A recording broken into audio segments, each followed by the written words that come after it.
Howdy. Howdy. Look here. I know, okay? I know for a fact that this thing did not announce the stream today. I know it in my heart, okay? Kjære God, man. Hey? Now I must go here and post my own bloody message here in Discord. Hey, everybody, come hang out if you are lonely.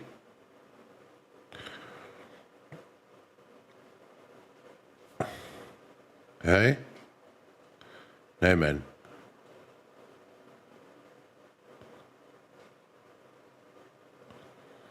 I also love how it just doesn't generate a thumbnail. It just decides, no thumbnail. No.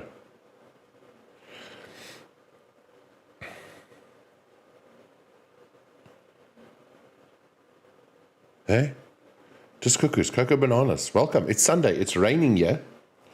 But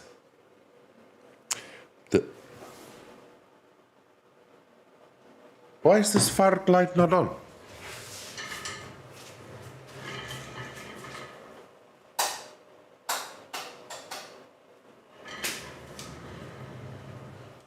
There must always be like one light that just decides it's not going to play along, and then it just doesn't want to do like what I've programmed it to do. Like, why is this light? Why was it not on? Who knows? Who knows? Who actually knows? But let's put it on, man. There. Okay. There. It's like purplish. I don't even know how long these lights last. Like, maybe they just bust. Who knows? But yeah. So today, I actually want to look at telling some stories. Put that there. No, man, bring this back. No.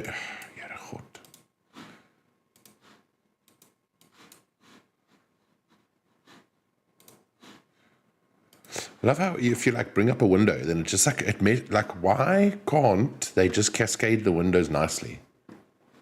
Like pretend it's fucking add an optional message. Yo, what a fark, hey? How's it going, Chum? Are you back from your trip already? Are you still on your trip? Are you back yet, or are you still out there like just getting stuff? Hey? Oh, there's no bloody music either. My God. No, there is music. It's playing. Something is playing. Who knows what's playing? There. Bloody hell. Sorry that you came into such a quiet chamber, Chums. Just a chamber of secrets. Sorry, man. How's it? Welcome, Chums. Oh, even Broderick. How's it, Chummy? Chum, is it raining there by you as well? Or is it just here by me? Like, it's been raining the whole weekend. And apparently tomorrow it's just going to be like sun. So, you hope. Loud lungs, so quick, Chum. Hey? Just in for the night. You even got to see the Illuminati. I'm jealous. I'm jealous. Excuse me.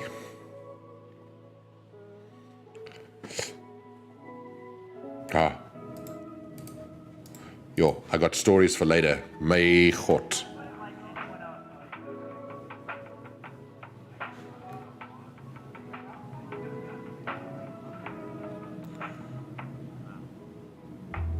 Never-ending summer. Yo, Chum, I tell you what, I'm glad that the never-ending summer is over, to be honest with you.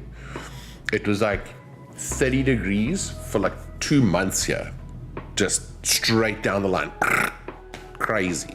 So the rain finally being here, I'm like, yeah, it must piss with rain for the next 4 months. Just rain on me, please. We end up Friday. Oh, okay. So you had a little jaw, a little vibe. Lovely. No, it's good. Chum, it's good. I'm currently in the throes of doing some live Valorant coverage for Masters, and at the same time trying to cover LEC Malmo But Crocs in the rain, Broderick. I would never. Can you get the Crocs dirty outside? No, chum.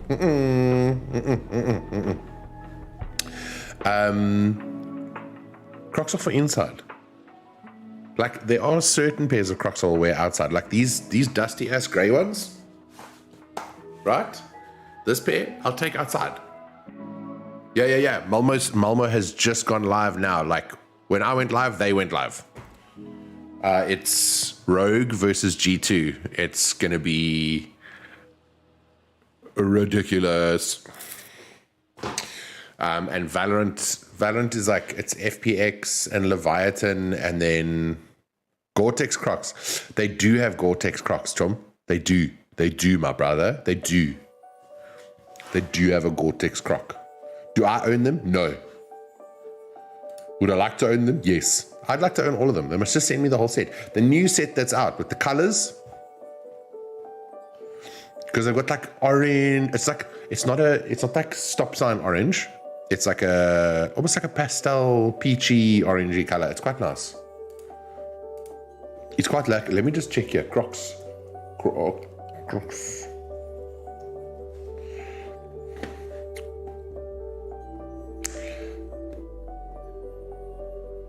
They also did go off the rails a little bit. I'm going to say that, eh?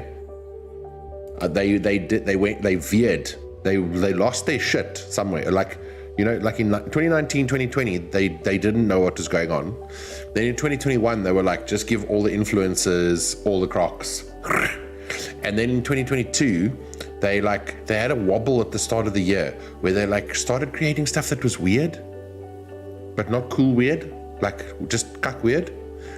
And then now they're back. It feels like now they've got vision again. Mountain Crocs. Chum, they've got all-terrain Crocs that are they're like a little bit stiffer than the normal Crocs. The normal Crocs get quite soft quite quickly, and that makes them very comfortable. But they've got these ones called all-terrain they don't have a shank in them, or is it a shank or a shunt? Shank. It is a shank, eh? That keeps shoes stiff. And the all-terrain ones are a little bit stiffer. They're like, they're not all-terrain in any, they don't give you any support at all, but they're just a little bit stiffer, and they're nicer. They're my favorites. Johnny, thank you for the lurk, Chum. Appreciate it. You know what? Loudlungs, I'm convinced a pair of Crocs is like 10 cents to make. So they could give away like 500 pairs before they actually like hit the retail price of one pair. You know? Thank you for lurking, Johnny. I appreciate it, John. I hope you're having a good stream over there. I'm invested. Okay, let me put it this way. I am invested in the Crocs with not the lined ones, the ones that have got the ankle thing, the ankle booty. Let me just, this is a Chum in the Pumpkin from last week. Control the audio. I want to control the fucking whole browser, my brother. Okay. Interact. So you see that one that's on top there, right? No, not there. This one, yeah, this thing, ne? I'm intrigued. Chums, I am so intrigued by this thing. Like, is it good? Are they nice? Are they cuck? No. But you see, 3 shit colors. Horrible colors. Absolutely trash. Like, what? This is like a cocoa party. Okay? You're essentially saying to me, hey guys, come to Grand Africa. What is that fucking party place called in Cape Town that's on the hill? Grand Africa or some cuck like that. What is this? This is like if you're going to a Castle Light party, you want to dress like an Eskimo, but you don't realize that it's fucking racist. So then you buy these and you put stuff, and then you just no. But I'm convinced that these are comfortable. I don't know. I would never wear them. The grand all white party. That's what I'm saying, chums. That fucking party, man.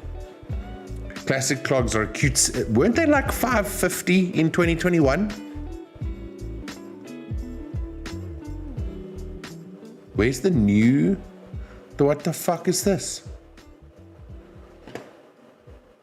See, I like the strap. This strap is quite nice. This is the all-terrain strap. But what are they trying to do here? They're trying to develop a sophistication that it doesn't need. The whole point of the croc was that, like, if the croc is too, okay, look here, look, let me say this, all right? If your foot doesn't fit there within the confines of that, then this fucking adjustability is not going to help, okay? Like, just flip it forward. Don't worry about it. If this is too short, this thing, this like crocker docker back thing, that what's it called? The strap, that thing. $3.99. You see, Tom, no fucking way. $3.99 and they're like $700 now. Forget it. And then you know what they're gonna say to you? They're gonna be like, "Oh yeah, it's the shipping, guys. Because Emma, oh hello, Emma, you've joined us. It's very contentious, hey? It's very, very contentious. Please. Also, welcome, Chom. How are you, Choms? I don't know if you saw that fucking thing that Emma did with the jet from Valorant, and then she put Red Bull logos on it. Crazy. Mole. Like mad talent. Emma, when are you gonna like apply to like Riot or like something like that to go and work there and do the designs for them? Because you've got the skills. You have the ability. Like you should be applying for that stuff. I'm not saying that you shouldn't be living a life that makes you happy and like doing what you want to do, which might be what you're doing now. But I definitely think you should also probably be applying for like jobs like that, because you can do it and you now have a portfolio of work. But yeah, welcome to the stream. Sorry, that was quite a dad moment. Excuse me. Sorry, we're debating. Okay, so Emma, what we've stumbled across here, stumbled in our support of Crocs. What we've stumbled across here is, so the classic clog has changed. All right, we're very excited. I, for one, am very excited about these colors. Look at these colors. Look at this. Look at this. Look at the colors. Okay, the colors. Beautiful colors. Beautiful. Love it. It used to be like this and this and this and this. Those were like the fucking 4 colors we had, and white ones. Okay, but now we've got all these like what is this? What is 3, 4 shades of blue? 5 shades of blue? What? Beautiful. But then there's some like nonsensical stuff like this. Why? Why do I need that? What does that add, right? Is this adding support somehow? If I get splashed with acid in the face, will this protect me from falling and crumpling my ankle as I try and recoil in fear and horror and fall over my feet? No. So it's superfluous. Okay, it's like putting a jump man on a white man's t-shirt. Okay, it doesn't work. It's not going to help. All right. You're making a very bold statement with those ones that doesn't need to be made. Okay, we get it. You're wearing Crocs. Well done. Congrats. This is a little bit of gatekeeping. I'm sorry. I'm sorry. The peach is this like a race yellow. So good. The peach is very nice. The peach is like, if you have like the peach ones, okay, with like a little short, okay, all right, a little crop top, hey, and then a fucking beach umbrella. You know what I mean? This is an outfit. You get this with a little mint tee, hey, mint t-shirt with the reflective utility pouch, the moon bag, the fanny pack, the bum bag. All right. It's beautiful. And then you get those white socks that say fuck off on them from Typo, hey? You get those. Ah, lovely. Beautiful.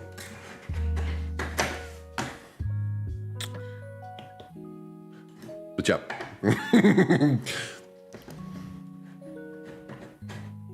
Yellow, green in between. This one. This is also quite nice, eh? This reminds me a little bit of a shavakadu situation, right? If you get this and then you get the tortilla giblets all over it, right? Think about it. Think about it. This is also quite nice. A very toned down, muted pastel banana color. I like that they now say that it holds 26 giblets. That's also, I realize you can't see where the mouse is, so I'm reading out the things that I'm looking at. Okay, you see. More lime yellow. I don't see them here. Maybe they stopped making them. But I want these. Listen. This is what I want, the purple ones. The purple ones, the race yellow ones, okay, and the orange ones. Beautiful, beautiful. I just don't think that I don't think I need more. I don't think I need, but I would love to have. I would love to have. I also wish that they would just introduce a thing where you could like make your own giblets. You know, like sticker companies. Sticker companies let you like make your own stickers and then sell the stickers on their websites. I wish that they would just let me make my own giblets, okay? Because you've already got like a weed leaf here. You've got like a marijuana, you know, you're in with the kids, like, you know? Look here, yes, even one for Carl. There, where is it now? No, I can't click it. It won't let me scroll. It lets me interact with this fucking page, but it won't let me scroll. What a dumb thing. In my collection, Broderick, I cut down, hey? I got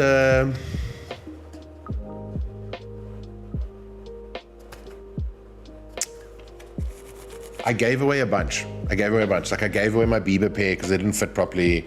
And there was another pair that was like, I had the like limited calendar day ones from 2020. I gave those away as well. There were times where I was like, I'm so appreciative of having these, but they're brand new and I can't wear them because physically it's too small. So then I just passed them on to dudes that were like around me. I think I've got like maybe 5 pairs, maybe 6 left. I have a navy pair that I'll like kick around, go downstairs if I have to take the trash out. A gray pair, a really nice green pair with like jelly babies on it, like jelly baby bears. That's my favorite pair. They are honestly my favorite pair. And then I've got the little big ones and the off-road ones, I think, yeah. I have a unicorn and a rainbow one. You have gibbets. You have gibbos. Tom. For real. I really I think that the joy of it, right? If you resign yourself to enjoying things, even if people hate them, I think that that's where the joy in wearing Crocs comes from, because it's like a sticker book for your feet. You can just like mess around and like put gibbets on them and like just act the fool, have a good time, draw on your shoe, you know? It's like being back in high school and then you want to like draw on your shoes and stuff and, you know? Like I love having my, I like my gray pair and my blue pair, a pastiche of just color, gibbets, just craziness, right? And then the green ones are just the jelly babies that were on them, and the yellow pair that I like, the off-road pair, is all like winter ones. It was like, I think it was Christmas 2019 or Christmas 2020 that they sent us a pack of, it was like an advent calendar, and each day was a different like Christmas themed gibbet. Yeah. You're worried about the sizing though.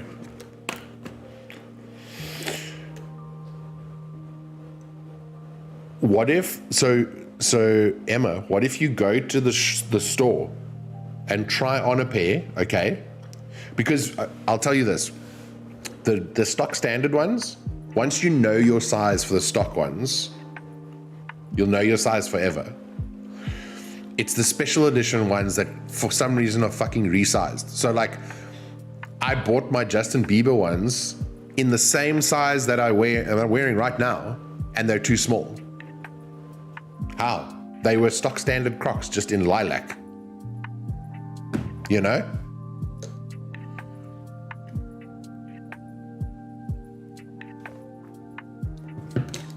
But definitely everybody that I speak to, I normally say, like, just go to the store, try on a pair, don't buy them there, just go try them on, and then order the ones you want online. You know? The fur ones, Zani's got a pair of the fur ones. She's got like it's like a violet pair, but she's got tiny feet, so I don't know if she even sized up. You know? I'm just worried. My feet would just develop a sauna in the fur ones, in the fur. But yeah.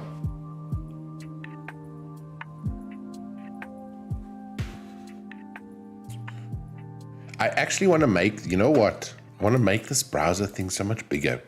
Like, I want it to be like the whole screen.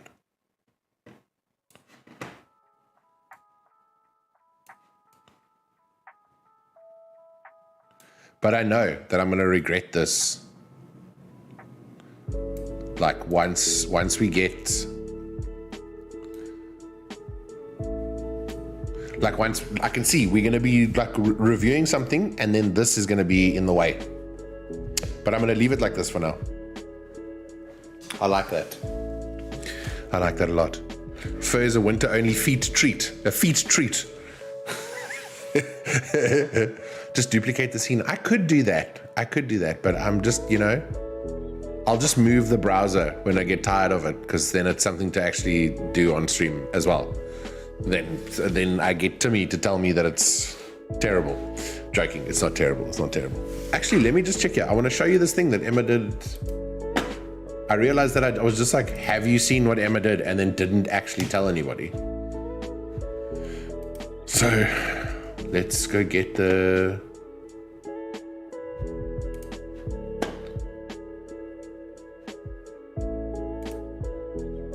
No, man. Yeah, if you want to copy the tweet, okay, copy link, yeah. Yes. So, okay, so it's a little bit, yeah, look at how fucking cool this is.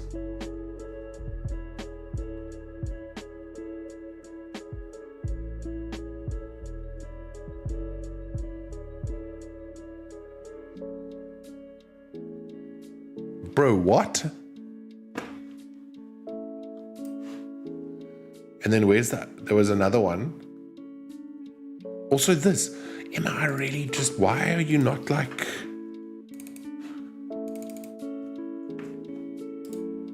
Like, look at this one, Choms. Look at that. No, stop telling me to sign in. Go away. Fuck on, man. Goed. I'm going to put the link to this one because, yeah. I can put the link to this one in here. Okay, there. It's fucking lekker. Oh, Fleeb, how are you, Chom? Fleeb, I'm actually dead keen to do that that Fortnite thing, like with everybody in a server, just for fun. Deadly, let's do it. Tell me when.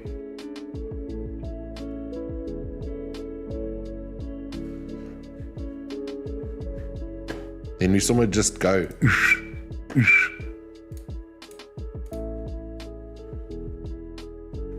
No, it's lacquer, Emma. You're doing good work. I honestly think that you should really apply, like with brands, like even if it's EA, just for a little bit. Fleeb, I'll play with the Choms. I'll play against the Choms. Like, I saw we had a lot of people reply to that tweet. So what I was saying was, like, if we have a custom server and we can get like all 16 people to play, then let's do it. You know, have like a Friday night scrim or something. I would love that. Like, my ping is the worst. My ping will be the worst if we play on your server. So I don't, you know, what does it matter? Yeah. You know? Have I been missing some of the game streams? No, Broderick, you haven't. Broderick, so when I started working, I just started doing Sunday streams because Saturdays I usually work on something stupid. And the idea was to start streaming again on Wednesdays, and then I just never got around to it. Just didn't get around to it. I'm sure I will, but yeah. Rebel, Chomi, how are you? Rebel, you also gonna come play Fortnite with us?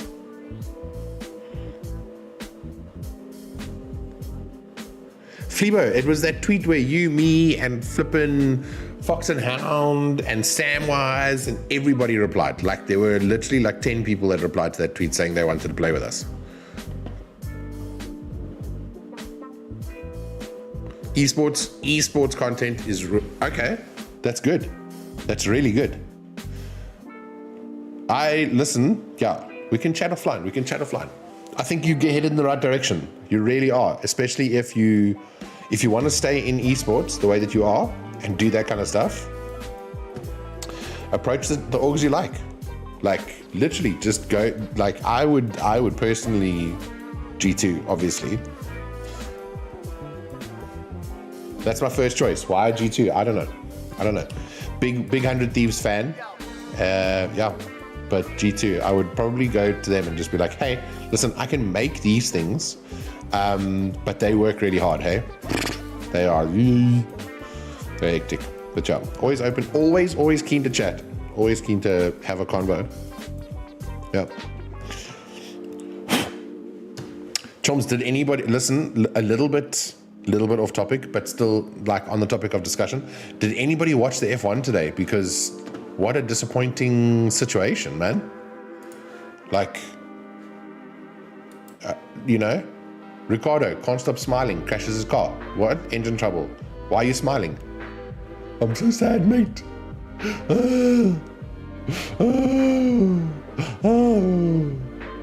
Why are you smiling then? But couldn't move his car. Lost out. Didn't finish. DNF. Done. They had to get a tractor to come take his car away because he's cuck.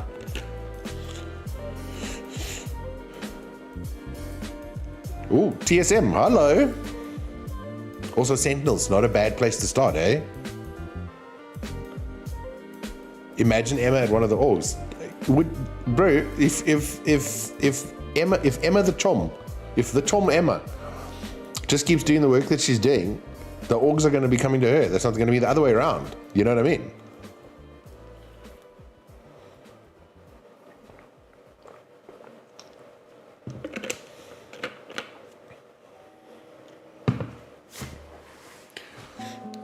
Between Emma and Simone,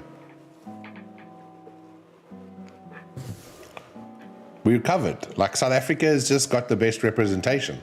There's like no need to even ask questions. Do I have a schedule? When do I play games? Chom, I play games normally after 5 p.m. my time, which is, it's now 5:30 by me, which means it's probably 5:30 by you. I normally play games after 5 p.m. If you mean right now, I don't really have a thing. But if it's during the week, it's after 5, Chom. Yeah. Just because it's like safer.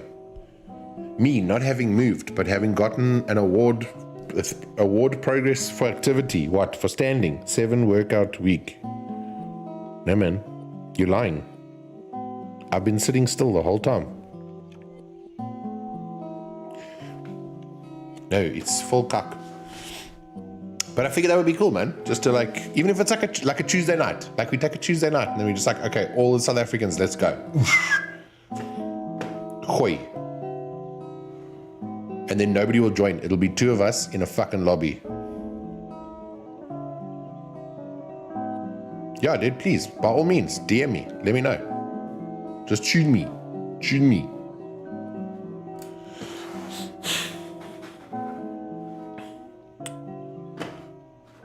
You know what I'm going to do in the background here?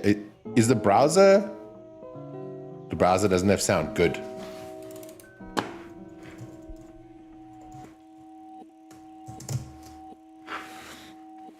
Let's just have this so that we can see what's going on while we're here, because I'm actually supposed to be watching this. But yeah.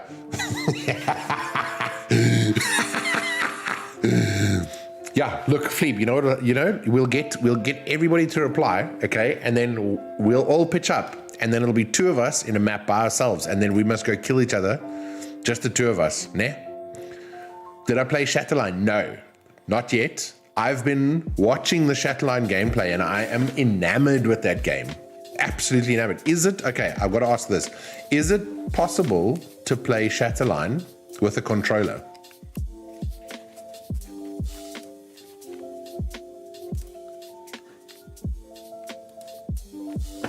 Because then I'm in 100%. I'm in. If I can play it with a controller, I will play right now. I'll install it right now. Because my big concern has been, I suppose we should just put Valorant here, hey?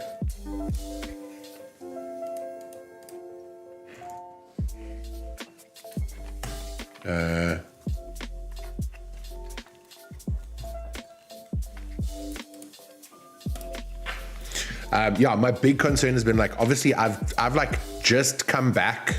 I'm sorry.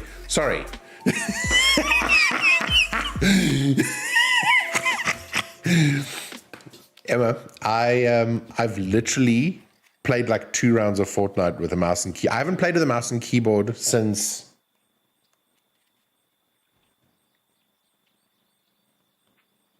like 1996. Does it, you know what I mean? And like, now I must play with this, right? This thing. This is what I must play with. Huh? I need one of those nice ones that you chums have got, that you drilled the holes in the thing. I must get one of those. Logitech MX Master what is not the mouse to be playing with. Menus will be so for what I'm finding is like, I was playing Fortnite, okay, and I've sort of got it. I've still sort of got I understand the concept of how a mouse and keyboard works, but there's things that I do with the controller that come naturally because I've been playing with controller for so long, that when I do it with the mouse, I'm like my body moves trying to, you know, it's like I'm 5 and I'm playing my first video game. This shit is happening. It mustn't happen, you know? So I just want to play. I just want to use a controller to get into the game. Then I'll slowly start working my way to like going back, you know, doing things the other way around. You can't go back to controller, really. And you can't play mouse and keyboard on PS5. I don't think you can do mouse and keyboard on Xbox. Partial controller support. You see now. You see, look, I'm living in the future, but this game is still making me play backwards games. Quick Sticks, thank you so much for the sub, Chom. How's it going? Welcome to the stream. How are you? How's your weekend been? I rage quit controller. Why did you rage quit the controller? What happened? You see, so Emma, I'm gonna have to get like a mouse, like a 305, 502, something nice to keep on the desk. Because this is the one that I use for work stuff normally between the two PCs. But Jonas, I know it's you. How are you? We spoke about this. How are you doing? Was it the last time you watched the stream? You told me who you are. I'm so glad that you're here. Chom, how's it going? How's your weekend been? How's your getaway been?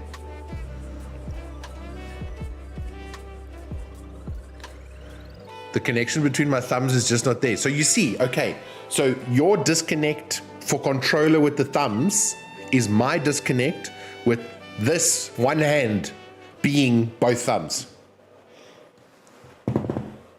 We'll be at the office tomorrow. I'm looking forward to it. It's been very quiet since you've been gone. Wow, is this a gaming stream? No, I'm co-streaming Valorant while we talk about why I shouldn't be using a controller or a Logitech MX3 as a mouse for gameplay. And then Jonas is telling me that we're going to go to work tomorrow. We must go to work. I'm joking. Actually, I really enjoy my work. It's great. My office is fun. Controller is good for games like NBA, GTA, FIFA, Fall Guys. Okay. You see, I think maybe if I download the Aim Labs then I'll be, then I must, and then I'll get it, maybe, But right now, I'm like noob, hardcore. Well, what are we watching? Josh, this is the Valorant Champions Tour in the background, but we were just talking, and I wanted to have something moving in the background, so I've put that in the background while we talk. How was the award ceremony? Yeah, you must ask him there. Babe, we were just showing them all the Crocs now. The stream started with a very heated discussion about the direction that Crocs has gone since 2019. Still use MNK. No, that's lekker. Why do you have 8 ads? No, listen, chums, I'm convinced that if you put raid in the URL, you'd circumvent the ads. 8 fucking ads. No, that's wild. There's no ways you should be getting 8 ads. No ways. They didn't feed you. I don't understand how you invite the nominees of the event and then don't feed them. Hey? Especially for Fortnite, assigning a single key to do build stuff. Okay, yeah. So Zed, Fortnite, I'm okay actually. Like I've gotten ADS and I've got ADS and like sort of like aiming down, and I can understand how PC players just nick each other with headshots. What I'm struggling with is how much space I need on my desk to move my character.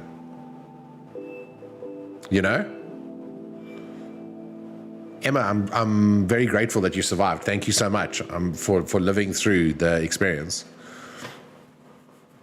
But I'll get there, Zed. I'm like not afraid of trying it. I'm just like, if I play Fortnite on PC, which I haven't made a habit of it, but if I play Fortnite on PC, I have my controller and my mouse next to each other. So then I'll play with both, but also it's in Rumble, so you can die and just keep going.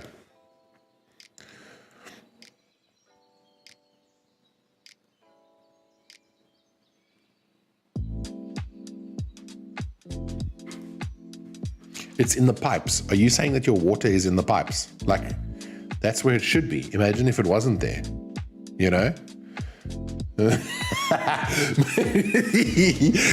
Zaid, the other night I wasn't even playing anything, and like my hand was just like knocking into shit on my desk, and I was like, why do you need so much space, bro? Hey? It's still.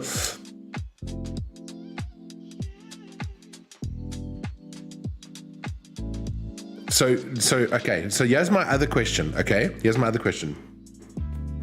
when you buy like a 60% keyboard, okay? Do people do that so that the keyboard takes up less space for gaming? Is that the idea? That you want to make a smaller keyboard, okay, to have more space? Because you only need like 8 keys on a keyboard actually, right? In reality, you only need WASD, spacebar, shift, control, and alt. Maybe for most games. Maybe tab as well, alt tab.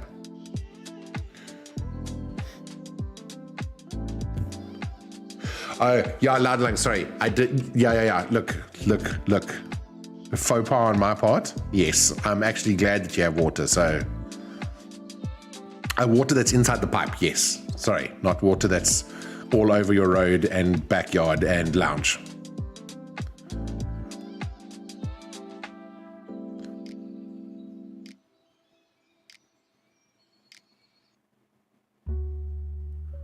Okay, I'm lurking. I'm writing uni applications. Really? Yo, Josh, good luck. Chommy, well, thank you so much for the lurk. Appreciate it. And good luck. Which unis are you applying to, or is it secret for now? Secret for now, and then you tell us when you get one. Okay, I understand it. See, my keyboard is still the whole, it's like, it's and then it's like 110%. Forget a 60. This is like 110% keyboard.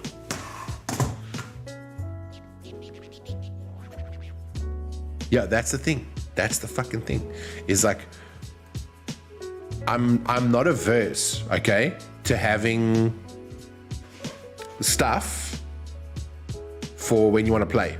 Like if you want to get like a 30% keyboard, sick. If that's your play thing, if that's your gaming thing, away. But every now and when I'm working on stuff like that, and when I'm like clipping shit for work and stuff like that, this keyboard, this thing is the best thing I own. Okay, these 3 buttons here, just look here, just these 3 buttons here, that one's assigned to my MacBook, this computer, and then that's the iPad. So and it is literally, if you push the button, this thing switches to that device. It's insane. That's me selling this keyboard, okay? But actually what I'm trying to sell is that as you develop what's convenient in your setup, that's what I'm trying to say, sorry. Yeah, that's where I was trying to go with that.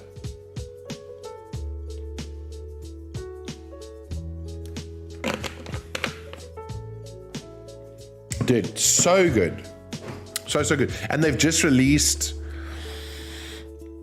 a mechanical version of this, which I think is great because you can switch the keycaps and stuff a little bit, or it's part mechanical or something to do that.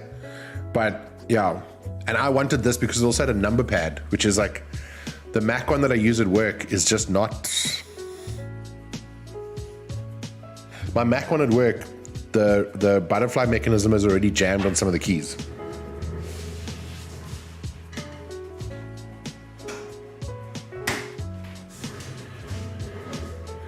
Thanks for the stream hydrates, eh?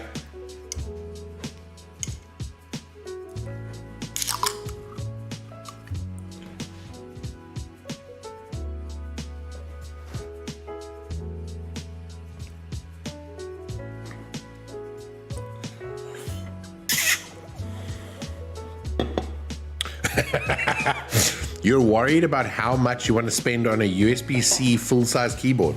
Emma, if I can give you one piece of advice, okay, productivity advice. The Logitech Master keys and the Master mouse are like 2 of the best things I've ever bought. And I bought them before I had the PC Mac setup, but because I have a PC and a Mac setup, unreal. Especially if you have like a PC and a Mac, or a PC at work and a PC at home, or a PC and an iPad, or a MacBook and an iPad, or a MacBook for work and your personal MacBook. Anything where you need a keyboard to between 2 machines. I don't think there is something better than the Logitech Master Series stuff.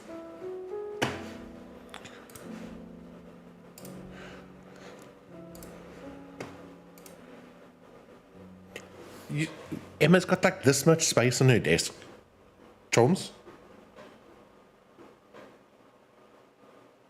Also, Emma, is that a bottle of beach sand?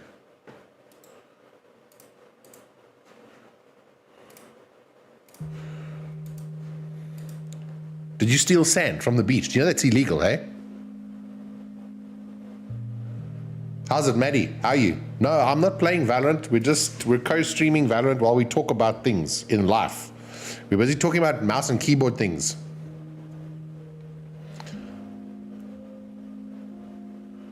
That's it. Fleeb, sometimes the price of things, sometimes, not always, sometimes the price of things is worthwhile. I hate paying a lot of money for something that just fucking breaks after like, you know, after a time that it's not supposed to break.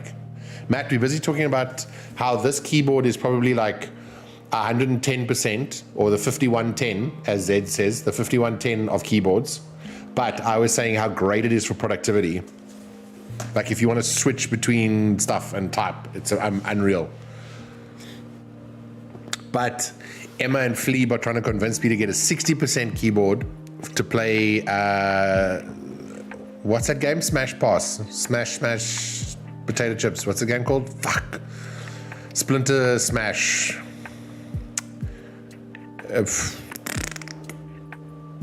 I actually need to just open stream and then put this game in my wish list so that it's there. Oh my Christ, Fleeb. Tell me what the game's called again. I tweeted about this game and I can't remember what the damn name is. How bad is that, Joms? Hey?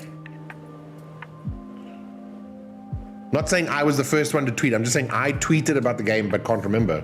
I tweeted and said this game's going to be so rad and now can't even remember what the game is called.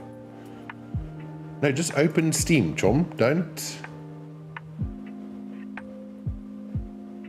Store, yes. Splinter Cell. Something like that. Search. It's Shatter Line. Thank you. My goodness. And it's free. It's F2P, my brother. Fast-paced, free-to-play, first-person shooter with a roguelike co-op mode, as well as several traditional PvP modes such as TDM Conquest, Plant the Bomb, and Escort. Frag Lab LLC, my brother. Add to wish list. Follow. Download. Early access. Our game is ready for players today, but we are not done yet. Yo, this game looks so dope.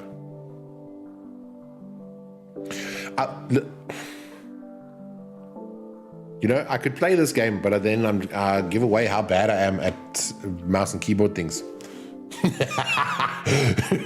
I really like it because it looks like Call of Duty and Apex to me. It looks like somebody did that.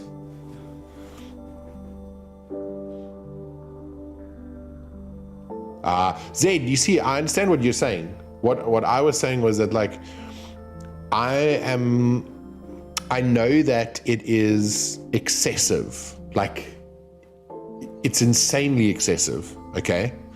But I'm a big fan of also having things, like, let's say you have your mouse and keyboard. They work perfectly, right? They're fine. There's nothing wrong with them, okay? And you're fine with them. But you feel like you would like to elevate the experience a little bit just for yourself. So you buy yourself a 60% keyboard and I'm not saying do this, Jesus Christ, but you buy a 502, right? You buy a G502. It's expensive as far as I understand. I don't know, I haven't even looked at the price properly. You buy those things and you're like, cool, this is like my gaming peripherals, you know what I mean? There's like nothing wrong with that either. You know, it's like I don't have it anymore, but it would be like having the Razer Raiju Tournament Edition as well. You know, apart, like having all your stuff, but then having this controller that you're like, this is the thing that makes me most comfortable when I play. It's fine with that. I believe in that. And I don't believe that anybody, oh my God, Shatterline looks so cool.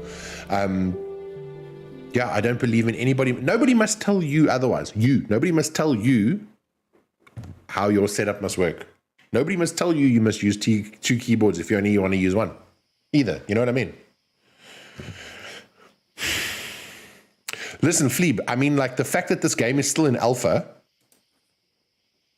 and it's got didn't it have like 17 million downloads or something stupid like that, like in alpha? That's ridiculous. It looks so good for an alpha. I genuinely wish this game would come to console. Don't care about your ability. That's what I'm saying. This is why I'm saying, Fleeb. Maybe, Matt, are you going to play Fortnite with us on Tuesdays? We're going to do a Tuesday night Fortnite server, right? A blocked server. That's it, Emma. It's exactly what I'm trying to say. Just let me have nice things that make me comfortable. It's why I love my setup so much. I posted a picture of my setup and then that dude was like, why are your monitors so far apart? And I was like, bro, because they're my monitors, not yours. Because when I work, I look at this monitor, okay? But when I play, I look at that monitor. We can do Fortnite Fridays. I'm in, I'm keen. Fortnite Fridays. And then we have to do a massive Discord. How many people can be in a Discord? 200. We do all 200.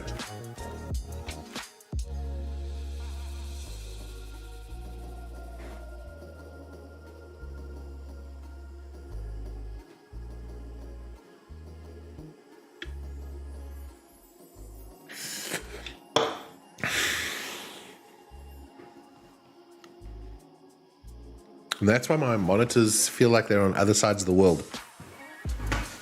To finish that story, but yeah. Partial controller support is all I need from this game.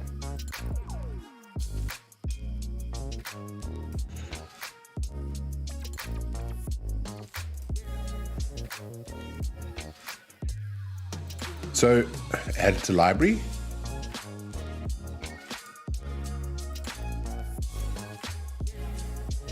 Okay, suck. Let's get it. I'm keen. Only 100 people per map. Listen, we got to start small. I know the idea is that we're going to have 100 people on the map, but in all honesty, it's probably going to be Fleeb, myself, and Zani, and Matt maybe at first. And maybe Zed if he's keen to join. Zed, what's the time there by you now?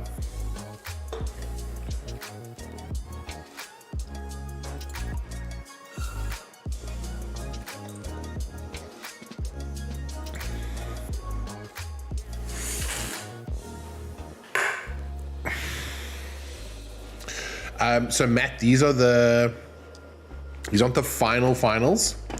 These are the semis. And either way that this goes, 2 EA teams are going home today. So, Madness, what is that? So, this match that you're busy watching behind me right now is FPX versus Leviathan. That is the name, not Leviathan, Leviathan. Did I enjoy my premium drink? Chum, I'll tell you what, it's got the same ingredients as a glass of water apparently, so you can fight someone. Fucking.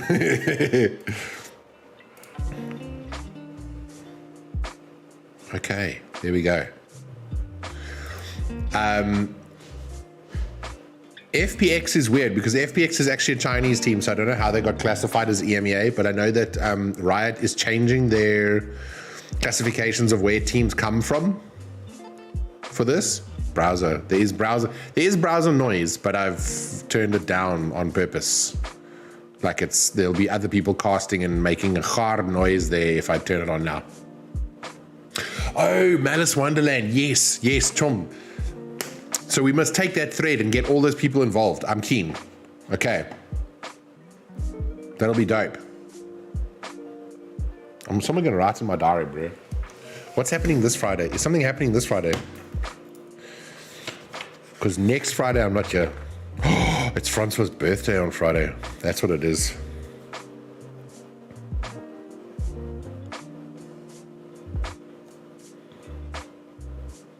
Matt, are you gonna go ride with Francois? You're gonna take him a cake on Friday. You have to.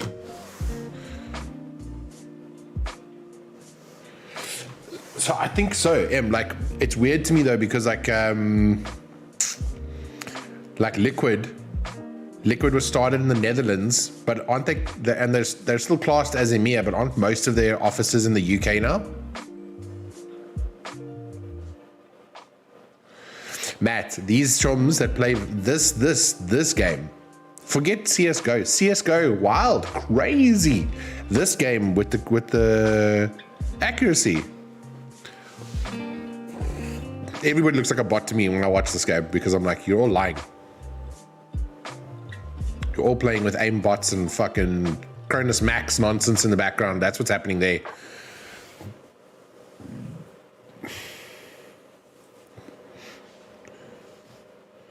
It's his brother's bachelor's this weekend, so unsure if we'll see him.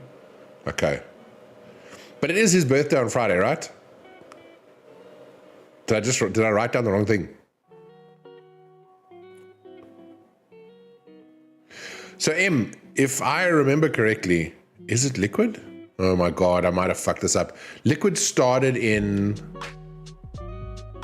the Netherlands, and their head office now is in the UK,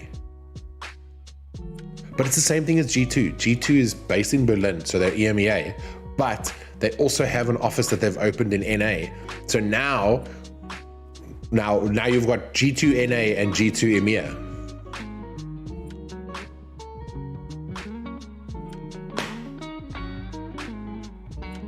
Because they're gonna have both offices running at the same time, competing.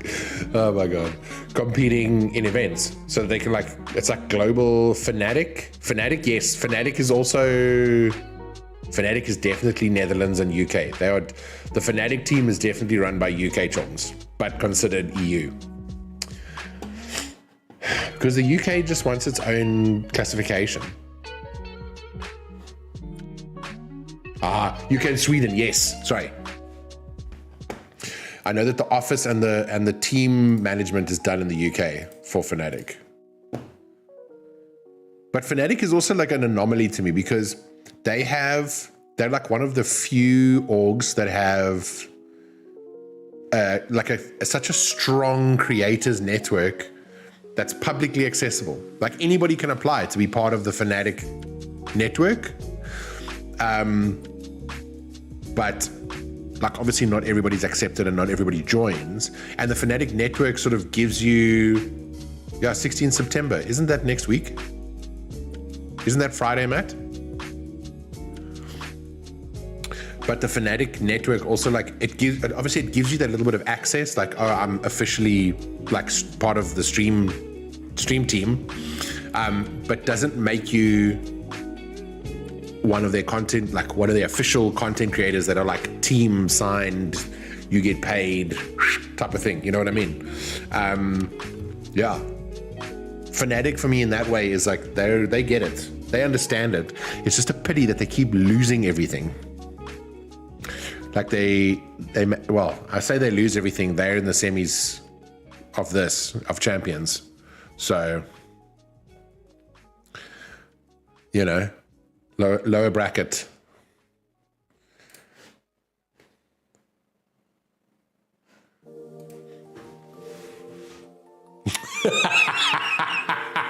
Matt, that is what I was trying to say, is that Friday is his birthday. That's why I was saying, are you going to go hang out with him? Because it's his birthday. I wasn't sure.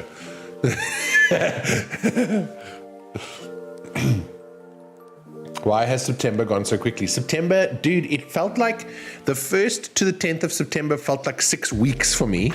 And then this weekend has just been like...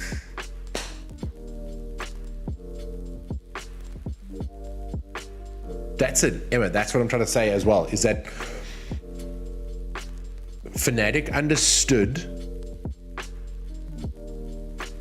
how the community of it would work, despite the fact that they couldn't get a winning team, which is okay. That's not bad. When you look at like this, the controversy around the 100 Thieves thing, where 100 Thieves had that thing with the mob, and then apparently for all their deals, they take like 85%. That's like, sorry, what? Are you guys fucking cooked? 85% of a deal? No. They said that they were giving the mob dudes like 65% of the deal, which is like, cool. You're still taking way too much. Like an agency takes 20%, like 10 to 20%. Where Fnatic has set up the creators network, and that's actually free, even though they have a creator manager. They have a guy who manages the Fnatic network of things. It's just really, it's strange to me to see how some orgs function, because there's that dialogue around how esport organizations are not viable. They're not a viable business model. And if you look at like Guild is a prime example of like not viable. Like they paid Beckham to say that he was part of the org, and he wasn't. He was just paid to say it. And they're 3 million in debt, but like people are saying that as if it's like unexpected, like, oh, they're 3 million in debt. What the fuck? Guys, what did you think was happening? You have to pay people, you have to pay the coaches, you have to pay for flights, accommodation, you have to pay for all that shit. If you don't have sponsors, like, who the fuck is paying for it? Obviously the org is paying for it. Like, what did you expect? So, yeah, a weird one. It's weird to look at how orgs treat it, because if you look at like the way that G2 does it, G2 is just loved. Like, Choms love G2, But so is OG. You know what I mean? Like, people love OG because OG is such an underdog story, and it's owned by the underdogs who won many times.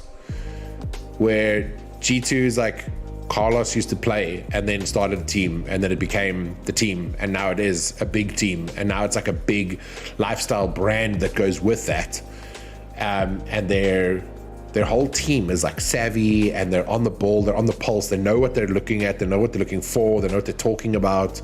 They've got multiple creators working on them with any project. So it's always, and a lot of their stuff, like 99% of their stuff is in-house. 9 times out of 10. Let's go with that rather. 9 times out of 10, it's in-house teams that are doing their stuff.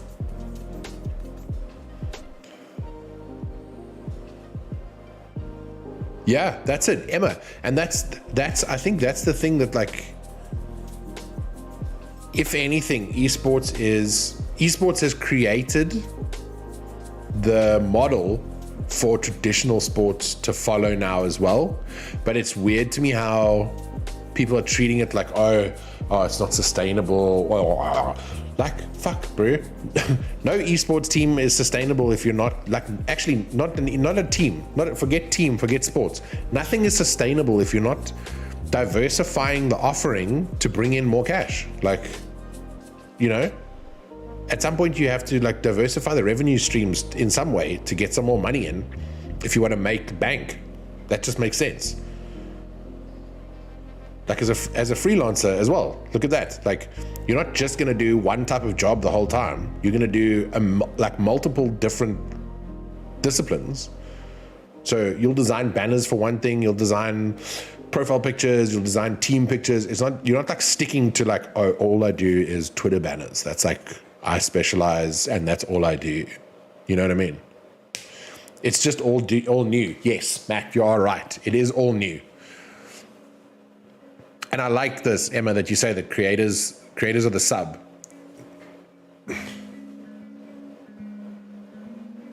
Yeah. The old business model, it'll never work. Like the business model of the 1920s of, like, oh, we're just going to sell Coca-Cola. No, it's done. It's tickets, my guy. Honey. Not going to work like that. People want merch. People want pins. People want to be able to show their allegiance to your brand now. Like, fuck, if I have to look at how many mentions we get every single day asking for a Red Bull fridge or a Red Bull cap or Red Bull stickers. Dead.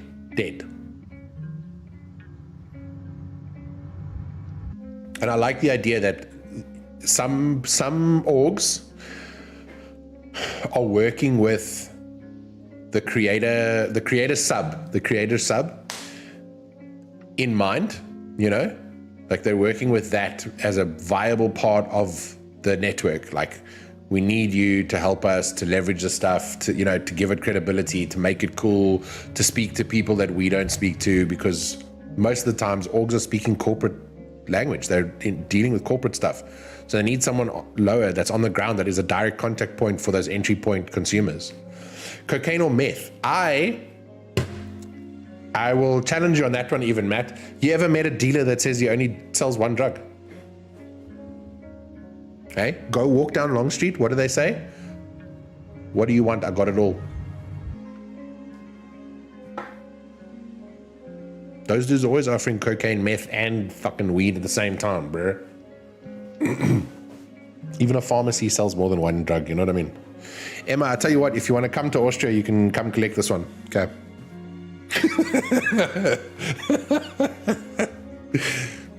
It's my favorite, like weird piece. like there's a lot of weird stuff on that shelf, right? Like, there's some strange things on that shelf, okay? And then there's that thing. This one.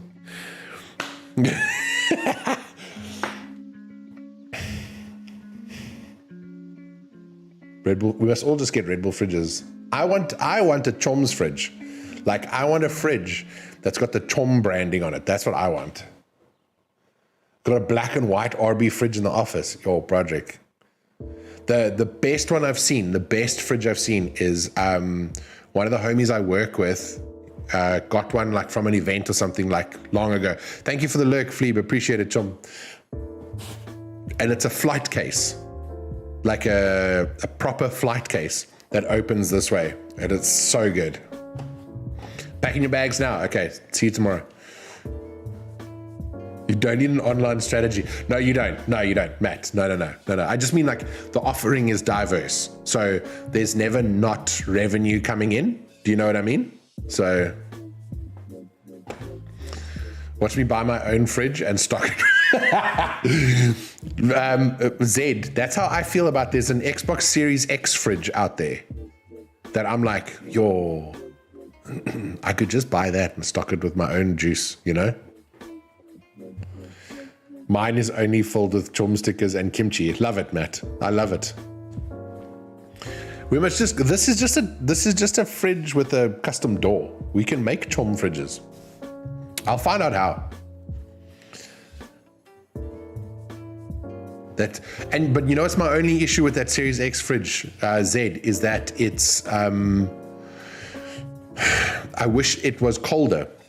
I read reviews, I was reading reviews about it. So there's two versions of the fridge. The first one is noisy and the second edition is apparently quieter, but neither of them make your stuff like cold. Like it's chilled, but not cold. So, you know? Yeah. My other big thing about orgs, about esport orgs, is I want fucking merch, Joms. I understand that there's like a massive outlay for cash if you want to do merch. But I guarantee you, if you do merch, you will sell merch. Like, why do I own an Ensa beanie? Who knows? But it was there at the first event I went to for Red Bull, and I was like, I'm buying something, I'm buying that thing. When I go to a website for an org and then they've got fuck all,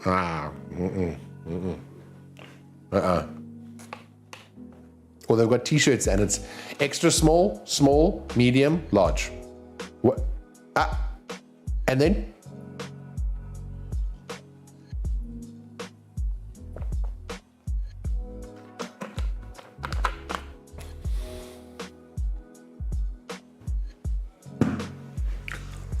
Just a weird one.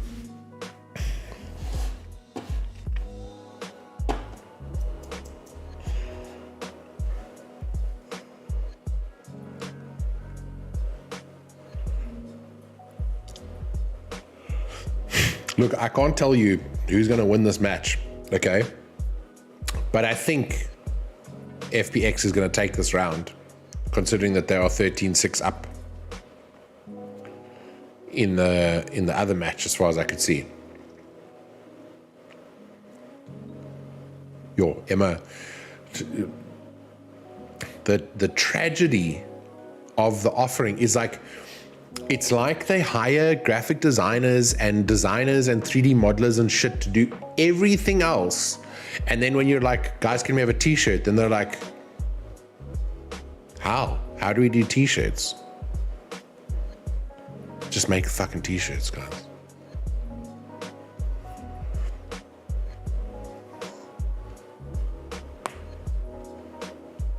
Like T1, decent. G2, decent. OG, I think OG you can just buy the jerseys. I don't think they have like an offering of stuff even anymore. I think it's like the pro jersey and then that's it. 100 Thieves is like, that's why they're called Hoodie Org, is because I think that they are the goal. But most teams I'm just like, fuck, man. Like Furia, it's just like good garments, but I don't like what's on the garments. And I'm like, well, no, you guys dropped the ball.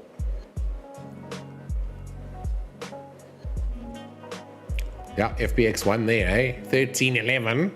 Oh, FBX won, so that's 2-0. GG's. Damn son.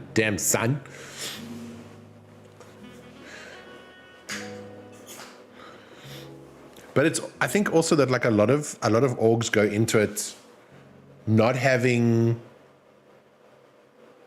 any background with like streetwear, street culture, experience in sort of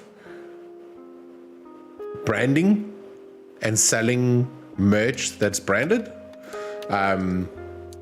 which is fine. You hire someone to do that stuff. That's why 100 Thieves is doing it so well. They've got somebody who can do it, who knows it really well, knows exactly what they're doing.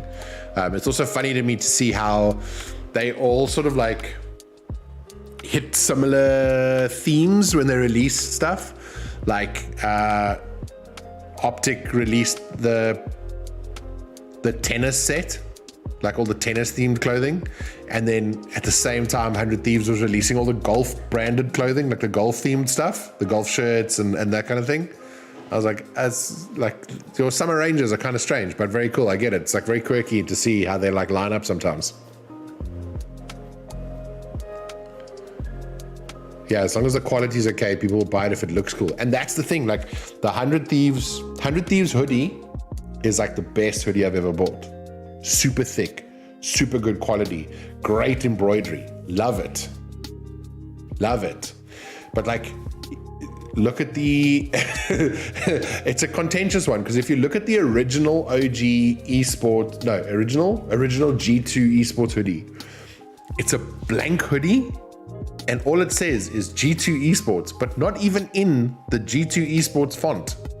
It's in like Impact or something like that. It's like a random font that they found. And I was like, I love the, like, now it's a bit of a meme to have one of those and to wear one of those. It's kind of like, okay, I had this before. It had the G2 Samurai Sammy logo. But looking at it, it's like, you guys really just wanted to put something on the shelf. Like, you just wanted to get something into the hands of the people, and that's fine. Oh, Matt, talking of people that are aimbot, that guy Shao on the FPX team, cracked. Clutch King as well. Like, 1v5, cool, he's fine. Cool as a cucumber, no stress, no worries. Does not concern himself with the opinions of others. Just plays hard, plays a ridiculous game.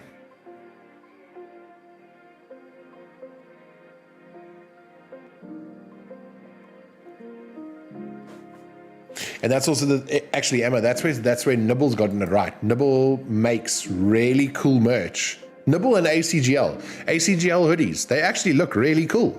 Nibble's merch, really cool. Also, great way that they worked in a creator as part of the family to sell the merch. That's what you should be doing. That's how, as a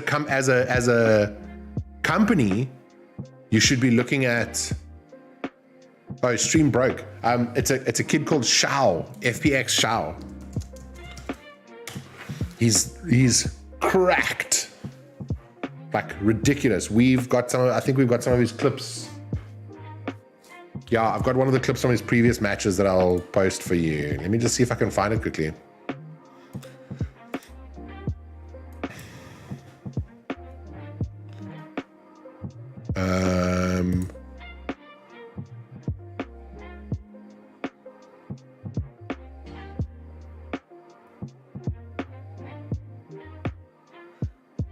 I will actually send you. I'll send you the clip, Matt. It's ridiculous. It's really ridiculous. Like he's good. He's really good. Yeah, and I love the fact that they're paying attention to what's relevant, what's cool, what works.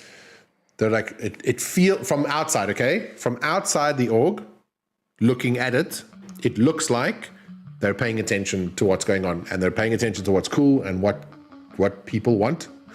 The only, if I can say this, I'm going to say this out loud about all orgs globally, across the world. All I want is a fucking size, okay? Me personally, what I want is a size that fits. And the only one that's doing that is 100 Thieves. Optic is doing it to a degree, but it's really just 100 Thieves that have got sizes for big people. that's great, you know. So some orgs I can't even support them merch because it's like, okay, well, that's not even going to fit me if I cut off the parts of my body with a knife. So yeah. But I do appreciate that. I love the fact that Nibble went and like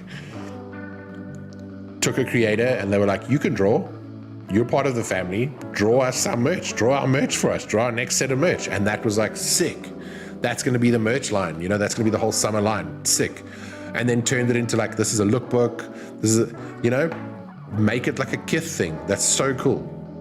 That's a great way you're generating content, you're making merch, you're using your resources that are part of the family, and you're servicing the fans through the team. Like you've hit like 4 of the 5 big there. Go, well done. Oh, Michelle, welcome, Chommy. I'm glad to, Choms, have you all had load shedding this whole time? No, we're doing well. Michelle, we were talking earlier about doing a Fortnite Friday situation where we all just get together and we're going to like do a private lobby and just play for a couple hours. So Emma, I do understand the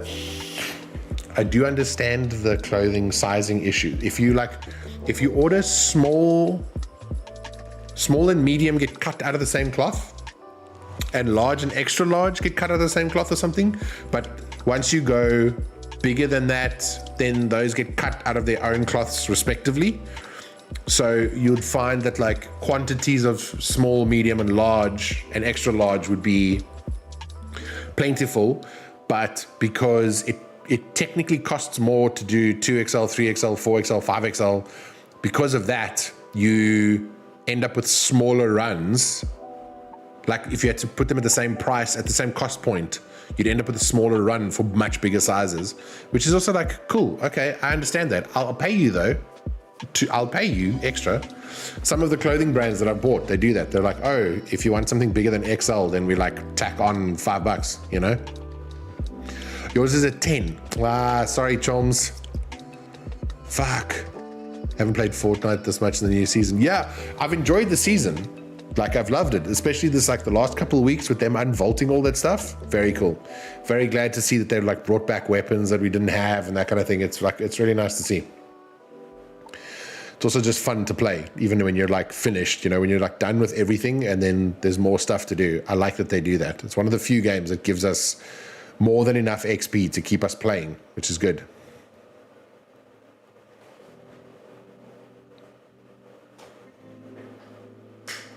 Also, like how shit was it that they started load shedding on Friday? So just for the weekend, you had load shedding. Huh? Naughty tooty. I've had no load shedding due to the 7s being on. Choms, you must all just go hang out at Matt's house, okay? Matt says he has power and he's looking for people to hang out with. I heard him say so. He just said it there in chat, but the message isn't showing. All of next week as well. No, man.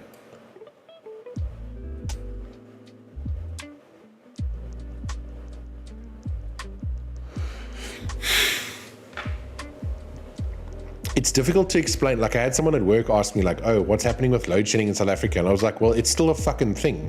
It's not going anywhere. It's still very much a part of everybody's lives. And that's the unfortunate bit. So yeah.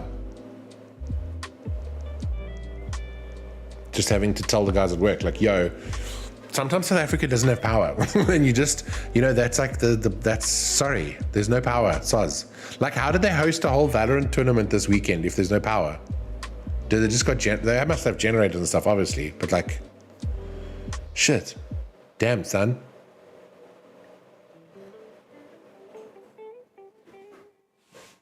Yo, Timmy, how's it? Timmy, look at us using browser source here. Look at the size of this browser source now.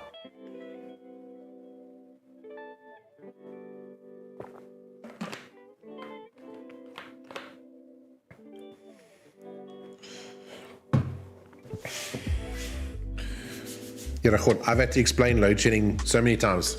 Generators and Cape Town. Love it. Love it. They must just host if you have an event there, you must just go to where the Sevens is and host your event in the Sevens building with them. Best source to me. Best source always. Love it. I don't know who did Grace's emotes, but I want them to. I want them to make me ones. Actually, you know who I want? Is it Pixel Art? Oh, Emma, there's more pictures of your setup. Holy shit. That is really nice. Emma, what arms are those? Are those the Amazon ones? No, those aren't Amazon ones. What are those?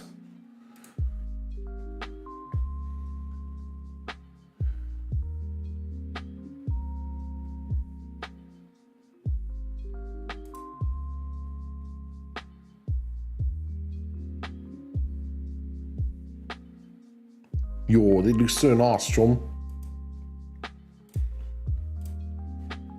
BRB making tea. Timmy, how was your walk on the beach with the haunt? When you come back, you can talk to me about this. Walk on the beach with the haunt.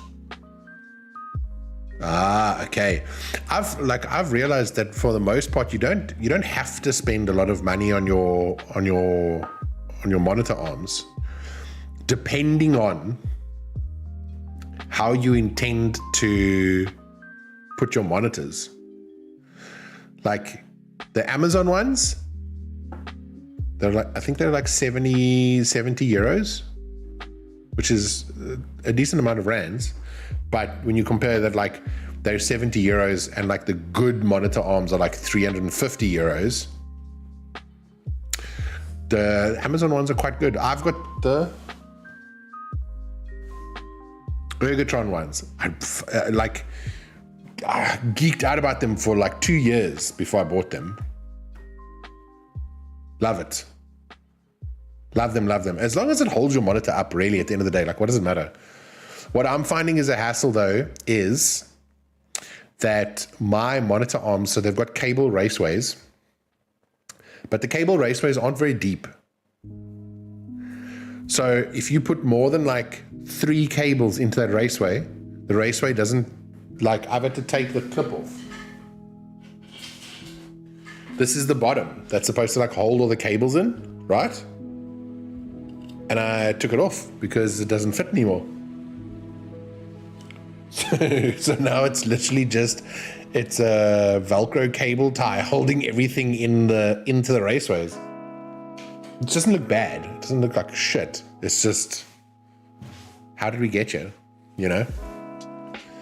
How did we get to the point where I couldn't put, like, understandably, when they made these arms, they weren't thinking like, oh, people are going to have monitors that can take like 6 HDMIs. They didn't think that. They were like, you can only put one thing into the computer at a time. And that, you know, now it's 2022 and we've got the monitor that takes like 4 fucking HDMIs, 4 USBs, a DisplayPort cable. It does everything. That, yeah, Emma, love, must have these and these. So these are the ones that came with the HDMIs, which are kind of weird. But this shit where you can like cut it off yourself, this thing, beautiful. Love it. Lovely, lovely, lovely. And it's like, it's thin. It's very neat. It appeals to my anal retentive nature of wanting things just to look nice. Despite the chaos, underneath my desk looks like a fucking nightmare. But this stuff is holding it all together. And these ones, so these are the ones that you loop them and then put them through there, which are great, but it doesn't always work. If something's quite thick, then you need 2 of them, so then you end up wasting them. These are great if you want to hold cables together, though. If you've got like 2 or 3 cables next to each other and you just want to like neaten that shit up, beautiful. Yeah, your setup looks amazing. Your setup looks very nice.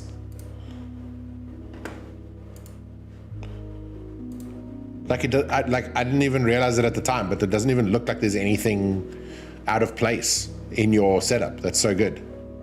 And under the desk, neat. Under the desk, mine? Mine is so messy, I just want to put a plank in front of it to cover it all, to get rid of it. What is...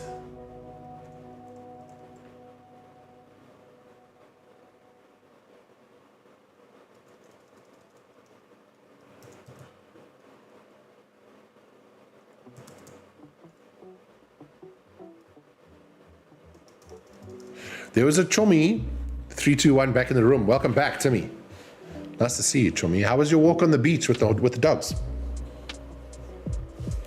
Making the cables under my desk has had a direct impact on my mental health, I'm convinced. No, Chum, I'll tell you what. All I did recently was neaten up the power cables under the desk. Like stuff that's connected to the desk itself, because it's a standing desk, which I have unplugged anyway. But stuff that was connected to the desk, the PlayStation, and like my mic and my like some of the monitor cables, just tidying that stuff up, because I don't have to see it every time I walk in here. Then I don't have to oh, it looks so untidy, it looks so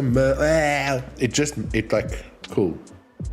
I know it's still messy back there, but I can okay, it's not as bad as it was. That's better for me. My brain just doesn't want to, because if I see it, then my brain's like, get under the fucking desk, sort that shit out.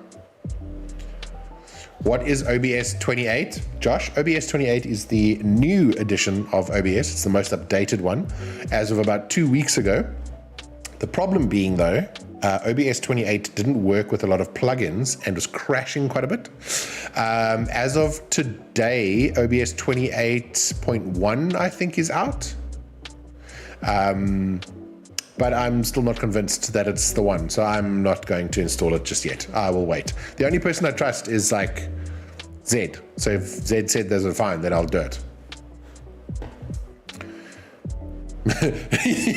Michelle, you see, it's the actual nightmare of just like cleaning your shit up. Even like with that stuff like underneath the shelf, like there, right? Down there. I didn't want the light strip just lying on the floor, so I put a magnet on it so that it would stick to the shelf, because I wanted it to like just look neat on stream as well. I say that, and then there's fucking, that's a sticker box, okay? That's got all my stickers in it, and that's a bicycle pump, okay? And that is all of my Instax photos in that gray box there, brown box. Gray? Well done, Jonathan. What's it like being colorblind? 28 is running on your productions, okay? So you're saying it's fine? You're telling me that it's fine? G-Max, how's it going, Chommy? Welcome to the stream. How are you? How's your week been? I'm emo, so I don't care about it. Josh, I love that for you. I love that you don't care about cable management like the rest of us who are going through strife with our cable management. Oh, you thought it meant, is observatory safe? No, observatory is not safe. It depends what time of the day you're going, but generally, no, it's not safe. Ah, okay, so you deleted all your plugins and then reinstalled. Okay, I'm only running like 3 freaking plugins anyway, so if they crash, then, you know. Phone died while unpacking. No stress, Loudlings. Welcome back, John. We've just been talking about like orgs and stuff like that. We've been talking about orgs, selling merch, you know, things like that. And then cable management. Yeah. I'm going to do it. Zed, I'm going to do it. If it breaks, then I'll deal with it from there. The Choms org. Okay. We'll do it. The Choms org will be creators only though. It'll be everybody that's in the Twitch team. And then Chom Orgy. Chom Orgy is at the end of the year. That's the staff party. Had a tough week mentally, but all good. I'm okay, Chom. I feel you on the tough week mentally, but I'm good. I'm here. I'm happy to be here. What got you messed up, Chom? Just is the job applications? Are you still applying? Are they not? Are they just giving you bat the whole time?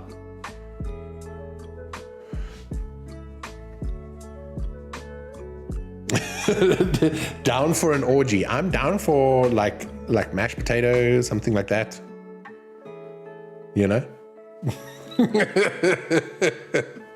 Can we talk? Can we talk about that? Is that a thing? Can you have like a food orgy? Is that just a buffet?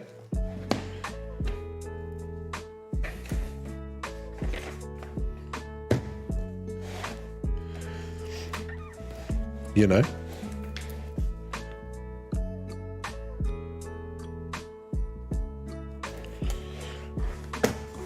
That's just me. Just me with the mashed potato again, hey? Okay, I see how it is. See how it is. Sorry, Josh. Loudlungs, who took the category for best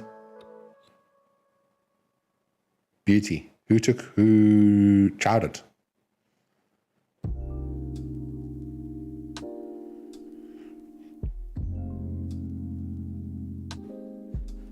It was interesting to see who was nominated and then who won in those categories. Mashed potato patty. Matt, imagine. Okay. So Matt. Mashed potato, all right? Mashed potato. And then you put white cheddar in your mashed potato, okay? Mashed potato, white cheddar in the fucking air fryer, okay? You see it, right? You see the vision, right? The air fryer has changed my life.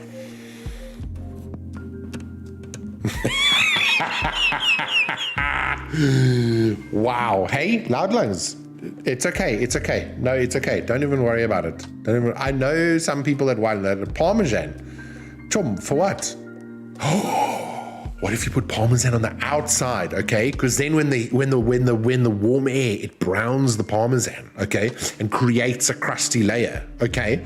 And then the white cheddar that's inside, in the potato, becomes melty and stringy as well, okay? You see what I mean? You've created it's like a cheesy bomb, all right? That it's a mess.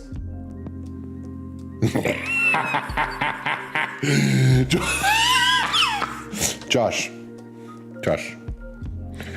that's like the funniest reaction I have seen to my air fryer stories.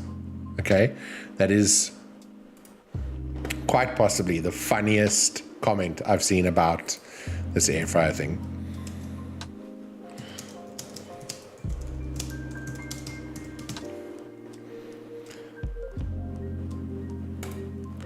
But thank you for that. Thank you.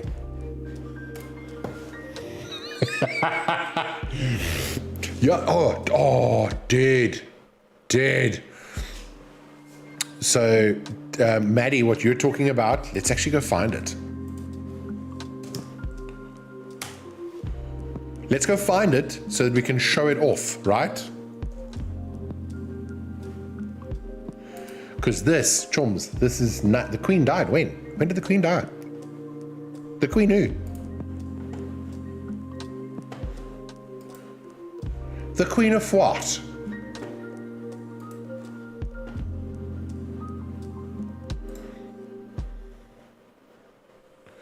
Can you?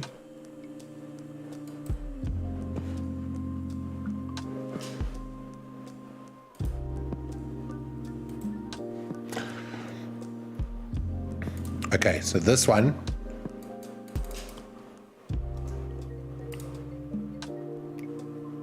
Yeah. What? Is it going to play? No. Choms. I'm not going to put the music on because you don't need it, but just watch this thing, please.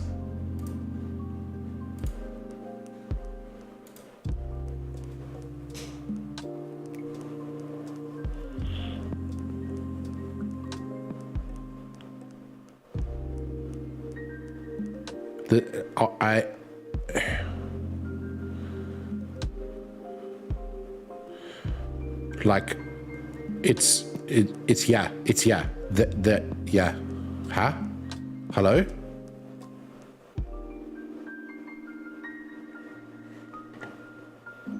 Hey?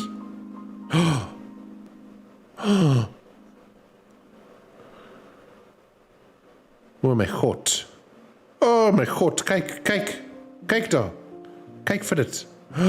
Oh, sure. Oh, fuck hond. Hey. Oh, now it's changed both of my browsers. No, man, you far game.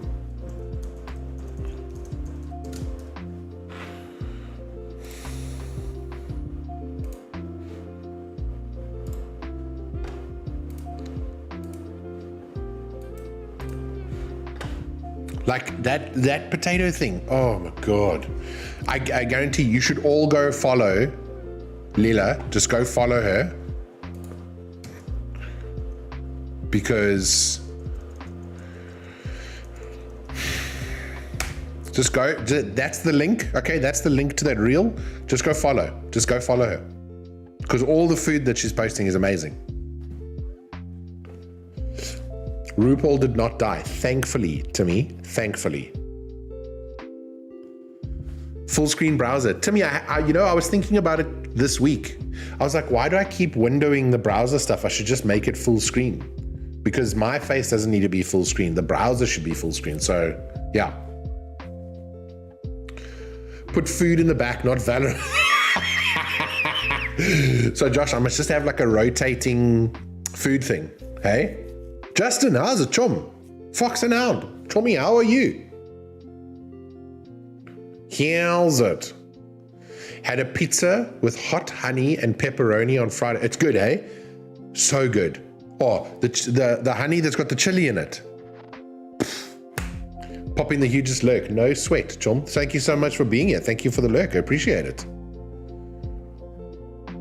Nice to see you. We spoke about the Fortnite thing. We're going to try and organize it for Friday, hey? Honey and bacon. Essentially, Josh, that's what this thing is. Like, so the new, it's not new, but like the new like trend for pizza is to put hot honey on, which has got like chili infused in the honey. Oh, it's so good. You know what? Maybe if I like, there, just loosen that also. Then this thing will hang loose. There we go. Not joking about the fort. No, I'm being dead serious. Fleeb was in the chat just now. We were talking about Chatterline, and then we were talking about Fortnite as well. So Fortnite Fridays, okay? Everybody must come. Whoever wants to come. Fortnite Fridays, all right? Closed lobby, and that's it. Go wild. Did you see World War II Marvel game? No. Josh posted a link here, Chum. Let's look at it. Post a link here, please. Chummy. Pizza. A pizza. You don't know a pizza. They put the pizza in the pizza oven, Chum. Suppose maple and bacon flapjacks work, so why not have... to me, you've got it essentially, right? Except what twists the mind is that the pizza, right, is so savory. Right? It's so savory. And then you're like, the honey won't work here. Right in amongst the tomato and the herbs, huh? And then it does. It gets in there, and it's like, huh. Need to go do aim lab. Oh, good luck, John. Emma's threatening me with aim lab practice to stop playing with controller. So, but good luck. Upcoming Marvel game will feature Captain America and Black Panther in World War II. Okay, I'm in. Let me see. Is there pictures? Is this the trailer for it? It's 1 minute. Okay. Copy link. Okay, so this is the new Captain America, Marvel, interact. Do I need to put this over my thing? Can I just leave it like this? Are you chums okay with that? Can I just leave it like this? Looks quite lacquer. Herbs. You know what I mean? Like, because you think of the herbs and then you're like, oh no, the herbs will make it, you know.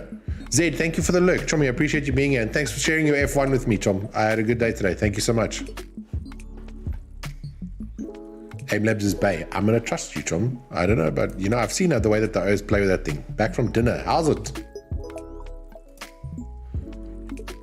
Okay, is it at full quality? No. Why is it there?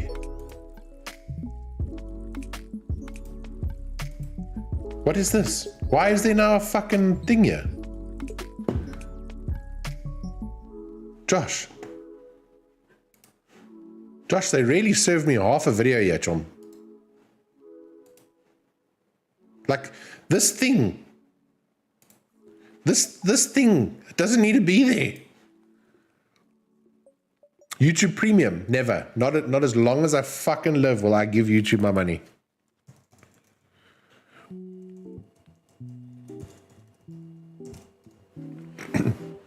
Not on my life. You know what my problem is? YouTube understands that they are an ad company. And so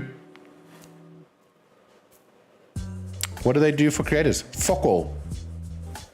Somebody please explain the don't worry drama. Okay. All right. Josh. So when they started filming Don't Worry Darling, Florence Pugh was dating Jason Sudoku.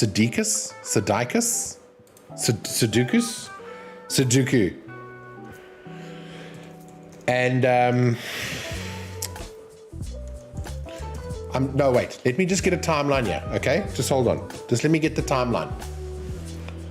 The many scandals of Don't Worry Darling, all right? Are you ready? Strap in, all right? Get your water if you need to hydrate. We're telling the story now, all right? Don't Worry Darling features Harry Styles' love triangle. It's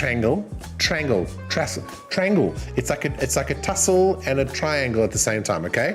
It's a triangle. They weren't dating. They were friends. No, they were fucking dating when the filming started. Harry Styles' love triangle, a possible feud, and maybe some spit. And that is just behind the scenes. Thank you for the lurk, game. I'd appreciate you. All right. Personally, everything I've learned about the feature film, which stars Florence Pugh, has been against my will. I couldn't tell you the plot, but know all too much about the supposed behind-the-scenes drama of the interviews. Much of the drama comes back to Olivia Wilde, who amongst other things told Variety that only women have orgasms in the film. So let's back up. While filming, Olivia Wilde split with her longtime partner, Jason Sudeikis, and began dating the lead of Don't Worry Darling, pop star Harry Styles. Dating? I don't know. Fucking around? Yes. Speculation is that Wilde and Styles, thank you, did somebody call? Yeah, I just got such a fright. Call, thank you so much, Chom. Appreciate that. Thank you for the sub, Chomi. How's it going? How's your week been? Welcome in, Call. We are in the thick, okay? We are in the thick. We have waded into the marshland of the Don't Worry Darling scandal, okay? Strap in, my Chom. Get some snacks, all right? So speculation is that Olivia Wilde and Harry Styles had an affair on set. Not outside the realm of possibility, okay? It's Hollywood. When are they not fucking around? The timing would explain why Sudeikis served Wilde custody papers during one of the promotional stops for the movie. Rewind this a little bit. Jason and their kids came to set, but only once, at the beginning of filming, all right? Scandal. Good. Call. Then you can help me. Please help fill in the blanks here, okay? Meanwhile, Florence Pugh hadn't been on the same page as the director. If you recall, okay, before filming wrapped, they said Florence Pugh will not be doing promotion for Don't Worry Darling because she will be on the set filming Dune 2. While Olivia Wilde has been effusive about Pugh, effusive, there's 2 F's there, am I pronouncing that correctly? Pugh has not been promoting the film or returning Wilde's warmth. Now people are speculating about this because in an Instagram post, Florence thanks everybody except Olivia, doesn't tag her, no tag, not in the comments, nothing. And in one of the rare moments when she has spoken about the movie, Pugh grumbled at the idea of her performance being reduced to sex scenes. There have also been rumors that Pugh didn't care for Wilde and Styles' relationship. Now, this article is skimming because Jason Sudeikis' friend is who Florence Pugh was dating at the beginning of filming. That's why it matters to Pugh more than just infidelity. Tensions between Pugh and Wilde have, like the love triangle between Styles, Wilde, and Sudeikis, eclipsed the movie itself. Add to that the possibility of Styles spitting on. So there's that picture, there's that video on Twitter at the moment of Harry Styles walking up to Chris Pine, and then Chris is like moving a little bit, and the speculation is that Harry spit on Chris Pine. I don't believe it. I don't think Harry could spit at someone if he tried to. At the end of the day, no, we're not lost. Don't worry. No, don't worry. We're not done. We're not done yet. Okay. That was the cursory introduction to the drama. Okay. We're going to delve. There was a Twitter tweet about this. Babe, did you send me the tweet or did I send the tweet to you?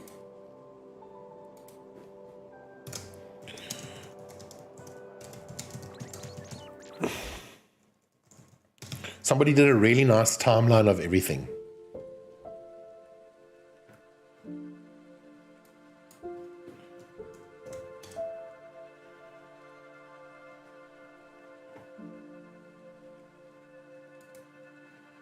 No, you see, Film Days says that they've got a timeline, but then it's one tweet. Yeah, man, you're this fuck. We're just going to keep reading this article, okay? We're going to keep going. We're going to keep going. We're going to get a cursory, thank you. I thought they debunked the spitting. Nobody's debunked it. Nobody knows. It's between Chris and Harry. Did he spit on me? I don't know. Did he spit on you? I'm not saying. Okay, so here's all the drama. Okay, to that end, we've attempted to bring you all the drama in semi-chronological order. So, okay, if you were strapped in, please now put on this. Am I a bad person for not caring? No. To me, it doesn't actually fucking matter. We're just being dramatic, okay? For the sake of being dramatic. That's what's happening here, okay? To fully fathom this saga, one important thing to understand is that back in 2020, who did this? Logan. Logan, how are you? Chom, thank you so much. Welcome to the stream. Logan, today we are supporting the Valorant Champions Tour, lesser known Champions Tour on the stream. And we're also talking about the Don't Worry Darlings drama, the scandal. The absolute mess of it is what we're discussing. So strap in there. Meg says their respective publicists released statements that the spit didn't happen. I don't believe it. I think that at the end of the day, publicity is publicity. It's between the two of them, whether there was spit or not. And that's fine if it stays between the two of them, because please see the link for enjoyment. Oh my God. Chris Pine, Chris Evans, Josh, if they had like a love child, if all the Chris's got together and we could make one not Chris, one anti-Chris, hey, I would love that. Okay. So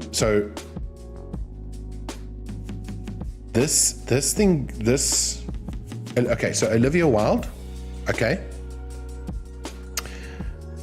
and Sudeikis were considered couple goals, all right? Like big couple goals, famous people, blah, blah, blah. And in 2019, Jared, Chester, how's it going? Choms, if you are interested in real art being made on stream, that's good and really looks good, follow Jared Jester. Jester is a world-renowned street artist, graffiti artist, spray paint magician that you should be following. It's worthwhile. Multi-angle. I'm talking multi-angle streams, okay? The content is huge, massive, bigger than me, bigger than you, room size. Okay? A spectacle to behold. The cinema of creation is what happens on his streams. Okay? That's it. That's what I'm saying. You should definitely follow Jester. Okay, Jared, you're just in time. We're discussing the Don't Worry Darlings thing. We're getting there. We're throwing down the gauntlet now. In 2019, Olivia Wilde directed Booksmart, which was a critical success. It was so widely loved that many in Hollywood, included, felt that its modest 25 million box office haul was a sign of how broken the movie industry was. Because of that reputation as director, a heated bidding war for Don't Worry Darlings began in the summer of April 2020, and it was announced that Pugh and Shia LaBeouf would star. Styles replaced LaBeouf that September. We all know why.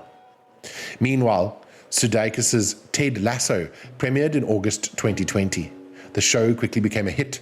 Sudeikis and his eponymous character have become a cultural shorthand for earnestness.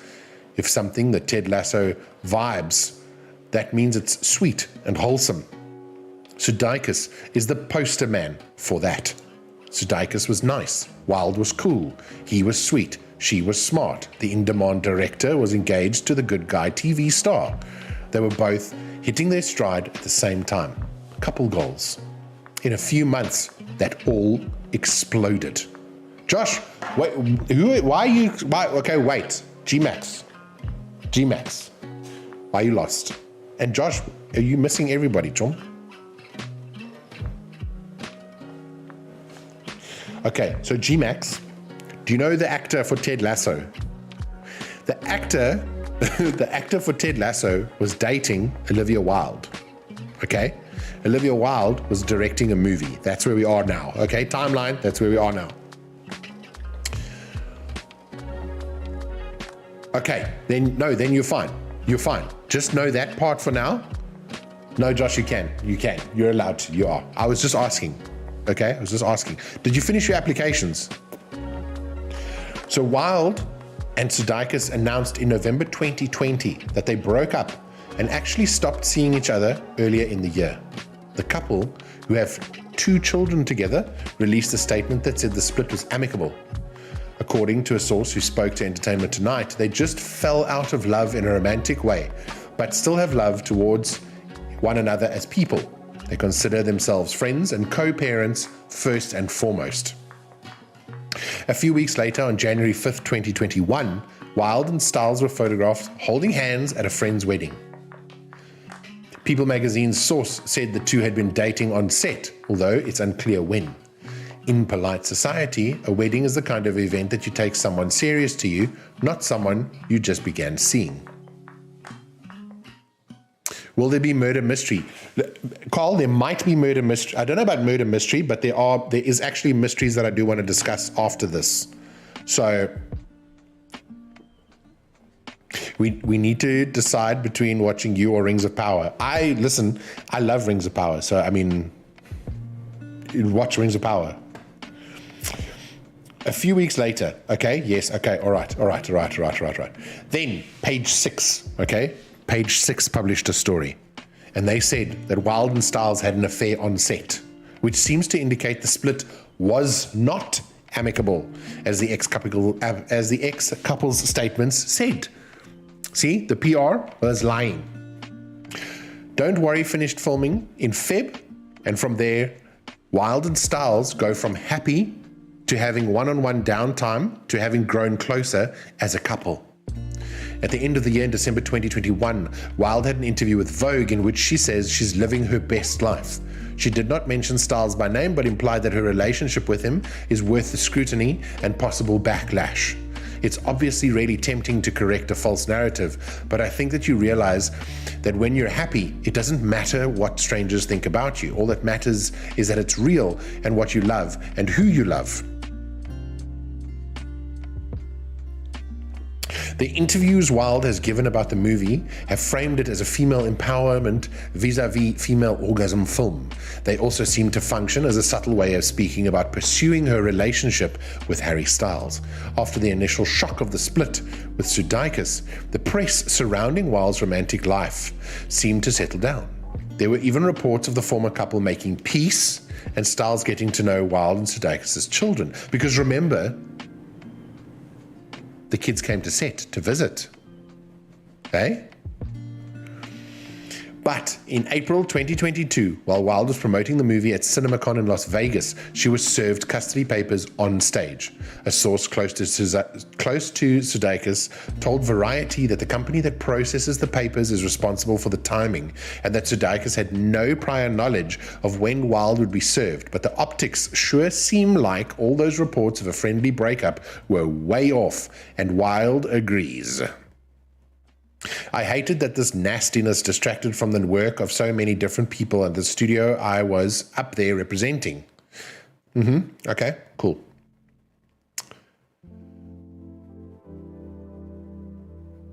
I think it's important to also say, this isn't like the first time that something like this has happened. You know what I mean? Okay, so now, all right? Now, drama, okay? With the Wilde Styles Sudeikis triangle, it's been sort of easy to forget that Florence Pugh is even in this film. She's involved in those headlines. No, she's not. And she generally tends to keep a low profile. Yes, she does.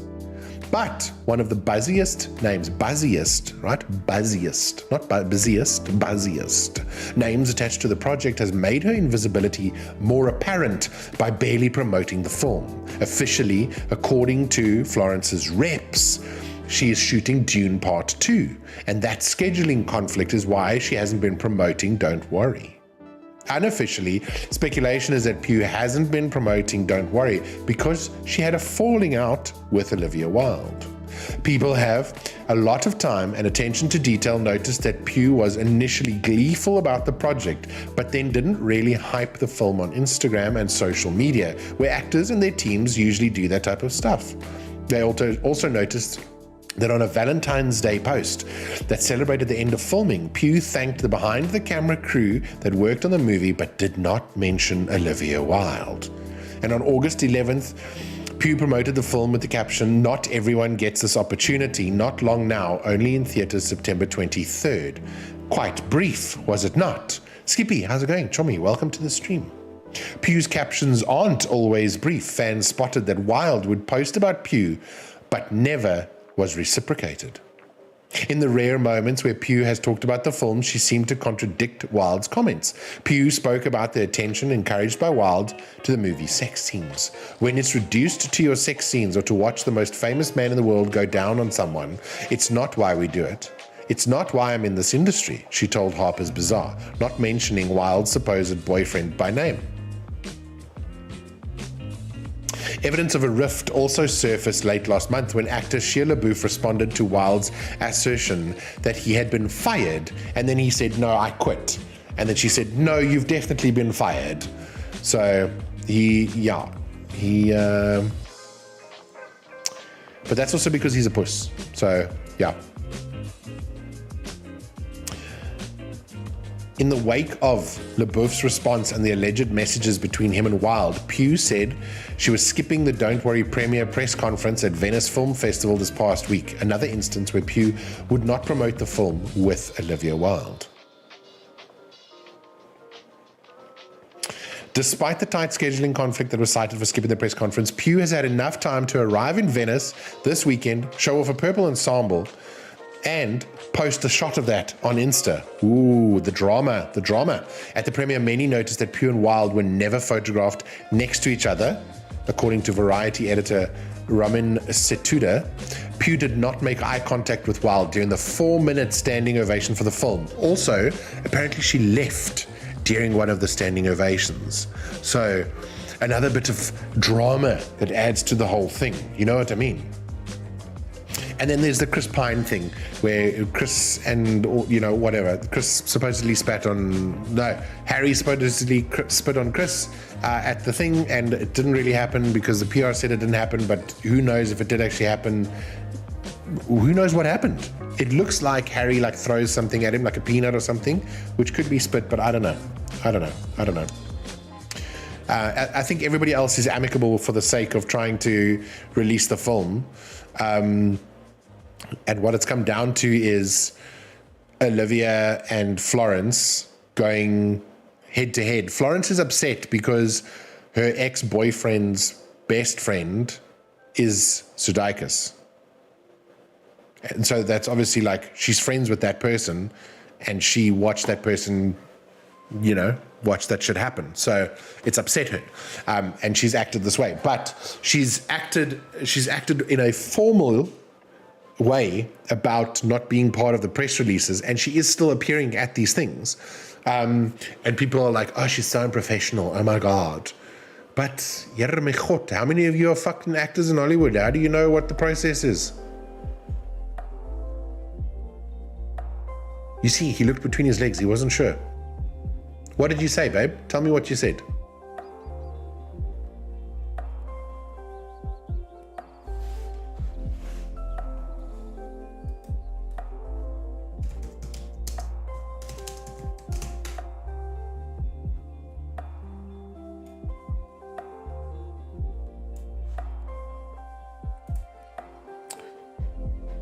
Ethan, are you talking about H3H3 in this stream? Logan, you're talking about the H3 Ethan in the stream. That vark.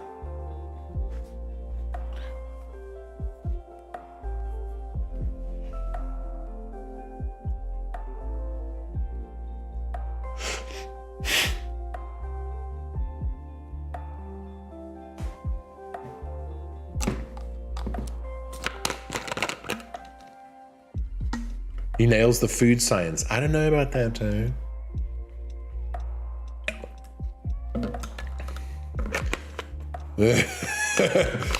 Why are you flipping your quesadillas over?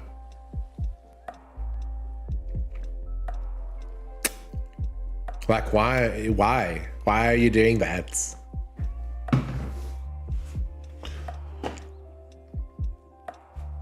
Surely you should just make your quesadillas one way. You don't have to turn them. Are you making them in the air fryer?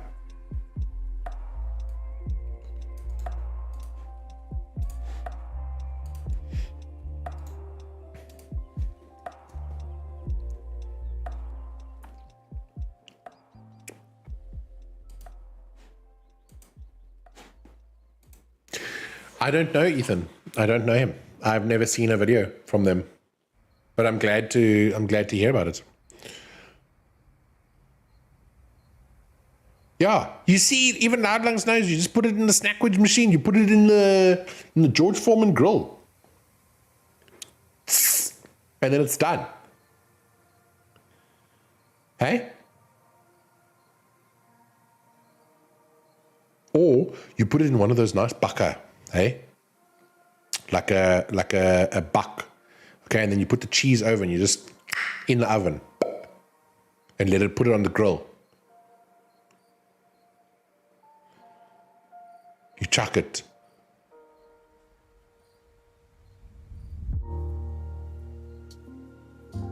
How do you make it, Matt? Huh? Do you grill both sides, Matt? You just grill the one side. I'm used to it just being grilled on the one side, to be honest with you. G-Max, just go ask there if there's seconds, chum. Just go ask Mom there if there's some seconds in the... Both sides must be crispy. Are you sure, chums? Don't they normally put a quesadilla in like a Le Creuset pot and then put it in the oven?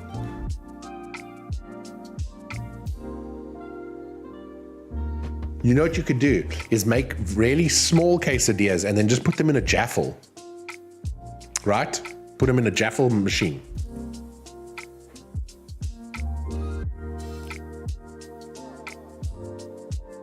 Made wings. Oh my God. G-Max, you're making me hungry now. Fuck. When you make toast, do you use a candle and then toast the one side? I don't know. Does the UK even have electricity at the moment?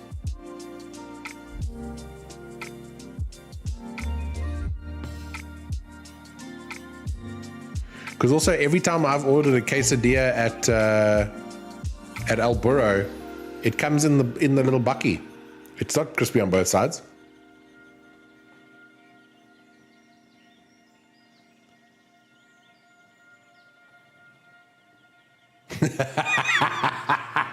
G-Max, just make a Tupperware and then just FedEx. Hey? What was it? Was it just crispy wings, or what kind of wings, G-Max?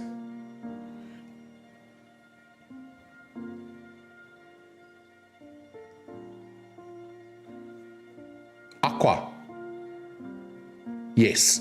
Aqua, AKWA is aqua, yes. That is also in...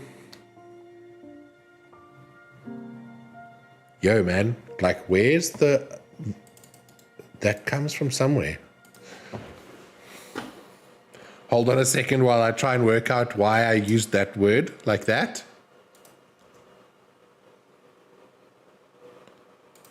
I think it was in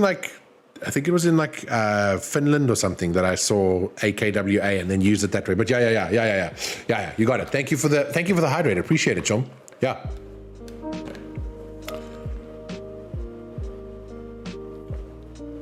No, Cole, I think we can trust G-Max's. Yeah, G-Max will cook them like aquatafana. Do you chums know about aquatafana? Do you know aquatafana? Yo, chums. Aquatafana.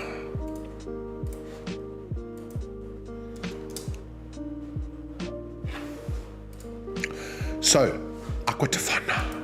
Aqua. No, aquafaba. No. Aquafaba. Okay, aquatafana. Aquatafana is the best word, okay? But worst product. Absolutely worst product, all right? I'm going to tell you what aquatafana is. Aquatafana was a strong poison created in Sicily in 1630. That was murder mystery time. Okay, murder mystery time. We're going to talk about aquatafana. Aquatafana was a strong poison created in Sicily around 1630 that was reportedly used in Naples, Perugia, and Rome, Italy. It has been associated with Julia Tofana or Tofania, a woman from Palermo, purportedly the leader of a ring of 6 poisoners in Rome who sold aquatafana to would-be widows. Right? The Black Widows have come out. The first recorded mention of aquatafana is from 1632 and 1633, when it was used by 2 women, Francesca Lasada and Teofania Diadamo, to poison their victims. It may have been invented by and named after Teofania. She was executed for her crimes, but several women associated with her, including Julia Tofana, who may have been her daughter, and Geronimo Spana, moved to Rome and continued manufacturing and distributing the poison. But wait, the story gets better. The trade name, Mana di San Nicola, Mana of Saint Nicholas of Bari, may have been a marketing device intended to divert the authorities, given that the poison was openly sold both as a cosmetic and devotionary object in vials that included a picture of Saint Nicholas. Over 600 victims are alleged to have died from this poison, mostly husbands, in a time when women had few rights and little protection.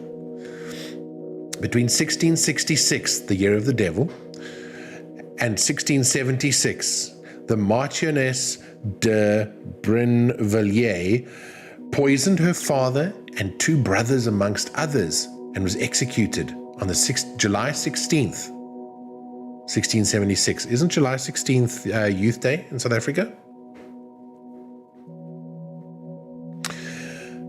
The active ingredients of the mixture are basically known but not how they are blended. Aqua Tofana contained mostly arsenic and lead, so you just go fucking mull and then die, and possibly belladonna. It was a colorless, tasteless liquid and therefore easily mixed with water or wine to be served during meals. Poisoning by aqua tofana could go unnoticed, as the substance is clear and has no taste. It's slow acting, with symptoms resembling those of a progressive disease or other natural causes. The symptoms seen are similar to the effects of arsenic poisoning. Several symptoms were reported by those poisoned by aqua tofana.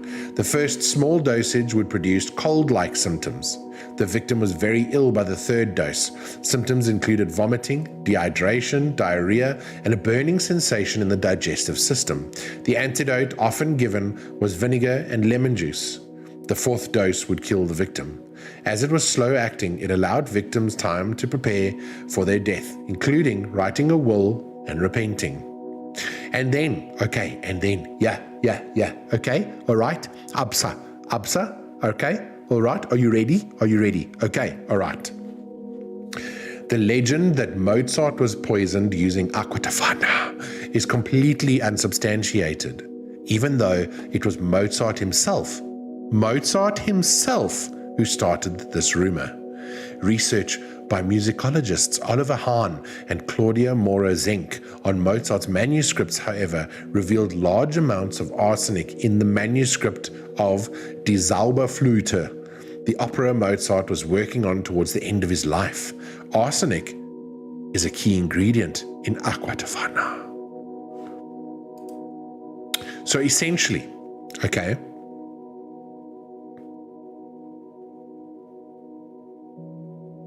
I thought there was something here about aqua tofana in Joburg. Essentially what happened was the creators of aqua tofana, okay, because women had no rights at the time, don't argue, no rights. They created bottles, okay, so you would get like a little vial, but the little vial would be like super decorative. It would look like perfume or something like that you would like use for, you know, all right? So you could keep it in amongst your stuff and nobody would know any better, because it looked clear, it didn't have any smell, it didn't smell weird, it didn't look off in amongst a couple bottles of perfume. And it was sold and marketed to women who were trying to get rid of their husbands for whatever reason, okay? Maybe he's a puss. It's probably a puss. 9 times out of 10 is a puss. And it was sort of like an open secret, you know, that if you wanted it, who you could go get it from, kind of thing. How the men didn't know, who knows? It's like that Facebook group with the traveling pants, okay? We're oblivious. Chums are oblivious to it. Anyway, and they sold the aqua tofana, but it's the name, aqua tofana. And it was sort of, they were like black widows of the time, because they would just poison these people slowly and then they would die. But they eventually got cuffed, which was unfortunate. It would have been cool, you know? Also, how is there only one article about aqua tofana?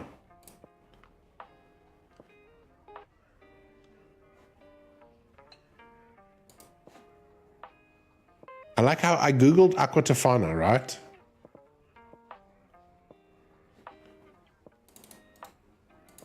And then a Facebook article from 2020 popped up about Swakopmund that's got nothing to do with aqua tofana.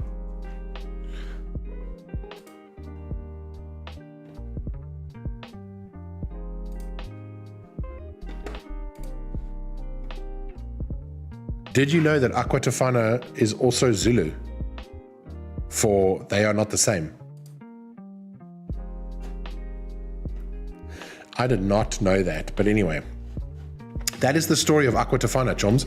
It's a poison, but it's the word is just so like aqua tofana. Aqua tofana. It's just one of those, you know, you can aqua tofana. If you whisper it, you know, like whisper it in the, actually don't whisper it in public. Don't, you'll get into trouble. Don't do it.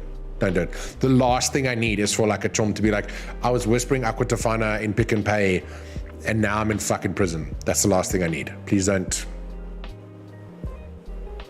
Today we learned No, and you know, interesting story, okay? Very interesting story that they were able to I mean, if you think about it, that's 600 people got poisoned by that stuff, right?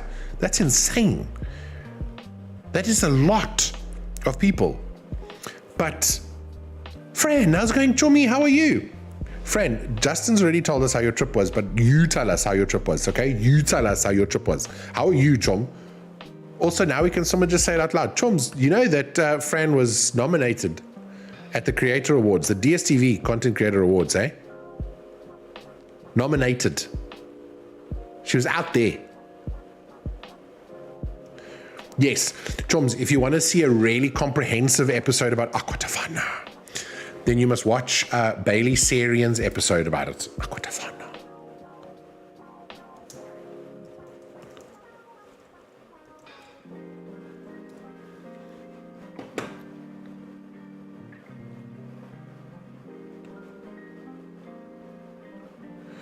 Babe, can you find the link? Because all I'm finding is... Oh, yeah. No, here we go. Yeah, I found it. This is the video, Chums. This is the video about Aquatafana. Falco won for culture. And I mean, if anybody deserved to win for culture, you know? I can't believe Liquid are 0 and 7. Yeah, but you know... They're not trying hard enough, Chum. They're. You should have seen how they lost to Optic. Optic was 10-0 up against them yesterday. It was insane. I'm just going to put this in general. You can find this video, the Aquatafana. Bailey Sarian is the archetype for Murder Mystery Monday, just so you know, Chums. If you want to see who inspired everything, that Chum did it.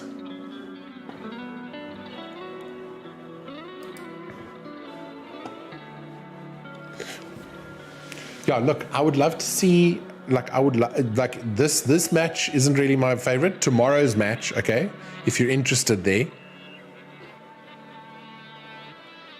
Loud Lungs, if you're interested. Tomorrow's match with DRX is the one that I'm like, that's like the biggie. That's the one that I want DRX to win desperately. I want them to be in the finals, but we'll see. I don't know if they will.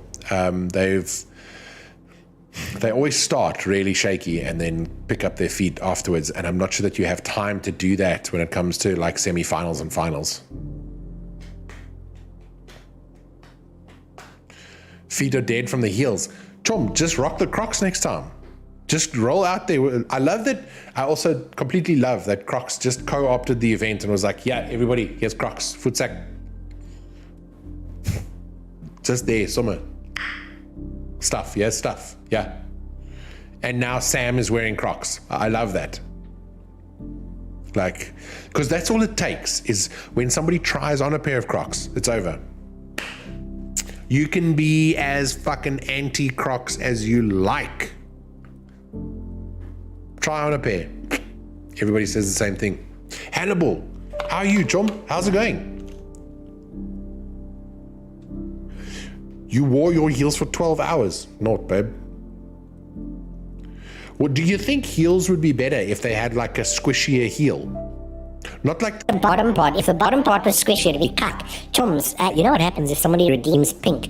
It means that it's time to educate. It's almost October. Okay? And October, universally, is the Breast Cancer Awareness Month. Okay? It's when we all take our little pink ribbon, put it on, and then we care about the things that happen in our testicles. Okay? If you have glands in your chest area, okay? Check your glands, check the little things, alright? Check the nips, right? We're looking for bumps and lumps and like curvatures and like leakages and stuff. If that's happening, maybe just go see a doctor, okay? Alright? Also, you know, like just check. Just check. Check your chom. Check yourself. If your choms will let you, check your choms, okay? But don't check them without consent, alright? Please. Like, just check yourself. Boys as well. Just double check. Okay? Like, you might get it up here as well. Check under the armpits, that's where the glands are.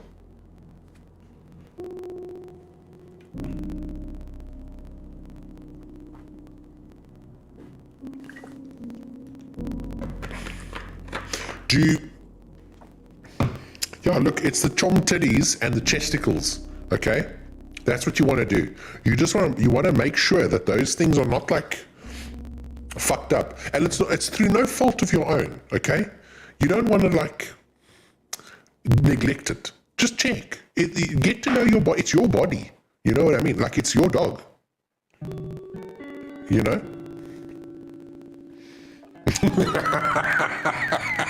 Fran, I wish that I could see him doing that as well. Like, I really wish that I could. Okay, babe. So my question is, you know, on a high heel, right? It has that like little teabaggy thing in the heel there.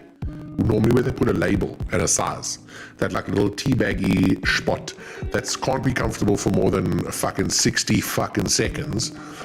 Do you think if they made that better, right? It would be a more comfortable situation, or is it actually that heels as they are just because you're walking on the ball of your foot? There's no comfort. There is no fucking comfort in it. Don't be scared to fondle the tita. That's what I'm saying. You see, like, just check. You know. Blue. I can't even remember what blue was for. What did blue? Does it? Just a question. Is the voice changer working? Is that on? I can't even see it. I don't know where it is. But blue actually looks quite nice, eh? Help me, I'm underwater. Is that the one? It's the shape of the foot. That's it. It's because you're walking on like your foot is doing this, you know? Instead of like ball of foot and then your heel is in the air. Why is your heel up here? That's no girl. So do you think it would become more comfortable? I mean, obviously like a flat foot, right, would be the best. But do you think the comfort would be solved in the ball of the foot or under the heel? That's essentially what I'm checking. You know? Yo, Timmy, nobody even checked. Nice. It's for the height. Yeah, well, actually, Jared, it's actually to make the calves look more shapely as well. It's to make the calves like perk, you know? Just check. Go stand in front of your mirror, right? And then do a little calf raise, okay? And then walk around like that for 12 hours.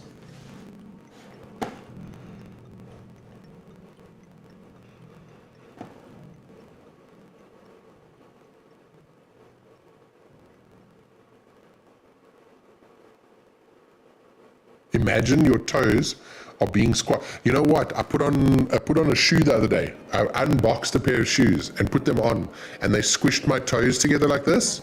And I put them back in the box and went and put the box in the thing for people, the less fortunate people. And they were brand new.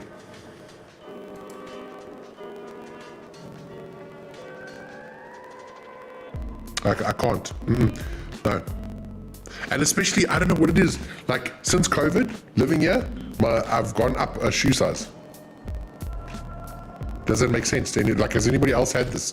Is it from wearing Crocs? Have I made my feet too flat? Is that what's happened? Hey, I haven't had enough structure in my life. What's going on? Should I bind my feet? Make them smaller again. Do you think if you bound your feet, you could make them into like points, like the shoes? Like those shoes that the people wear? The shoes that everybody was wearing in like 2012, 2014. COVID feet, not a thing. No, not what I'm saying. I'm not saying COVID feet are a thing. This is not the conspiracy channel right now, boss. I'm saying croc foot is a thing. That's what I'm asking. Yes, is croc foot a thing? Is croc foot a real thing, chumps? Because like 2019, 2020, 2021, I was just inside wearing Crocs the whole time. Then when I had to go outside, suddenly my sneakers weren't fitting so lucky anymore, is what I'm asking. I've gone up at least like one size, 1/2 size. You got them wide feet now. Wow. Hey. How's it going, Ash? How are you? Welcome, Broken Transient. How are you, Chummy? I live in Crocs for years now. But you see, but then it's fine to me. You see, it's fine. That's what I'm asking. Apparently it's supposed to be better. What, if you wear Crocs? All the time? Because it's like walking barefoot or what?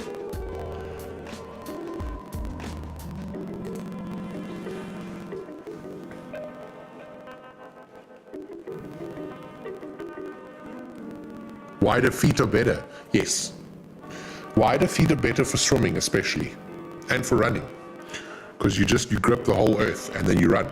It's actually how the earth turns. It's the wide-footed people. They are the reason.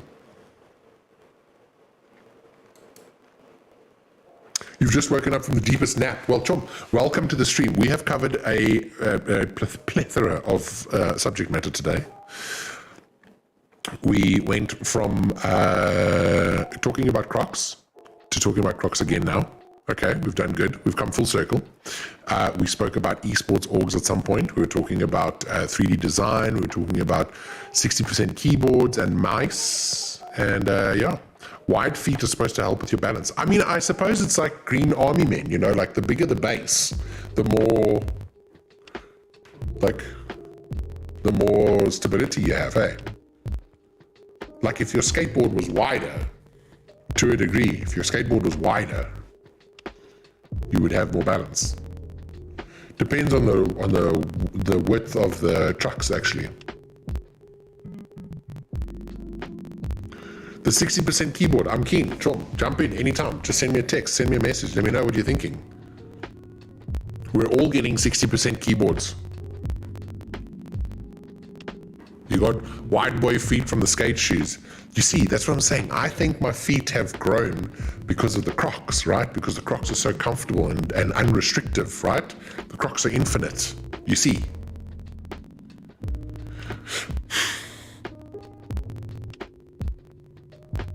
Which means the sneakers have had to size up a little bit. Yes, finding shoes for wide feet, such a fucking pain in the buttock. When can you expect me on Valorant? Your Chom. I did the thing for Valorant. What's it? The tutorial mission for Valorant, and then realized how bad I am with the mouse and keyboard. So I need to get my mouse and keyboard skills up before I can play this game. But I mean, I know I'm going to be bottom of bronze anyway, so it's fine. Bronze 4, whatever it's called, radiant, not radiant anything. That's what I'm going to be. But I am very keen. I've installed it and I really want to play it. I enjoy watching it a lot. Like I get very hyped up watching the teams play. I've seen some ridiculous this weekend. I've seen some ridiculous plays. So.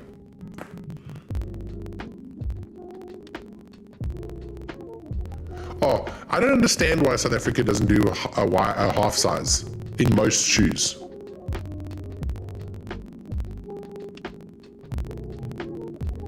Have I tried? Oh, yeah, babe. Actually, Air Max is good. Air Max is really nice.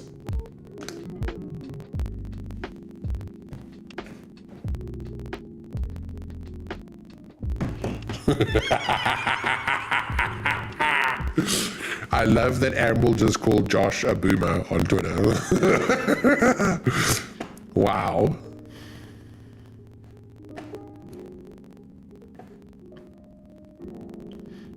The Air Max is really comfy. I find that it does sort of like, what's the word? Deform. It deforms quite a bit from when you get your shoe. Actually, Zon's got a nice pair of Air Max that didn't deform. Mine do. Mine just... Oh, really?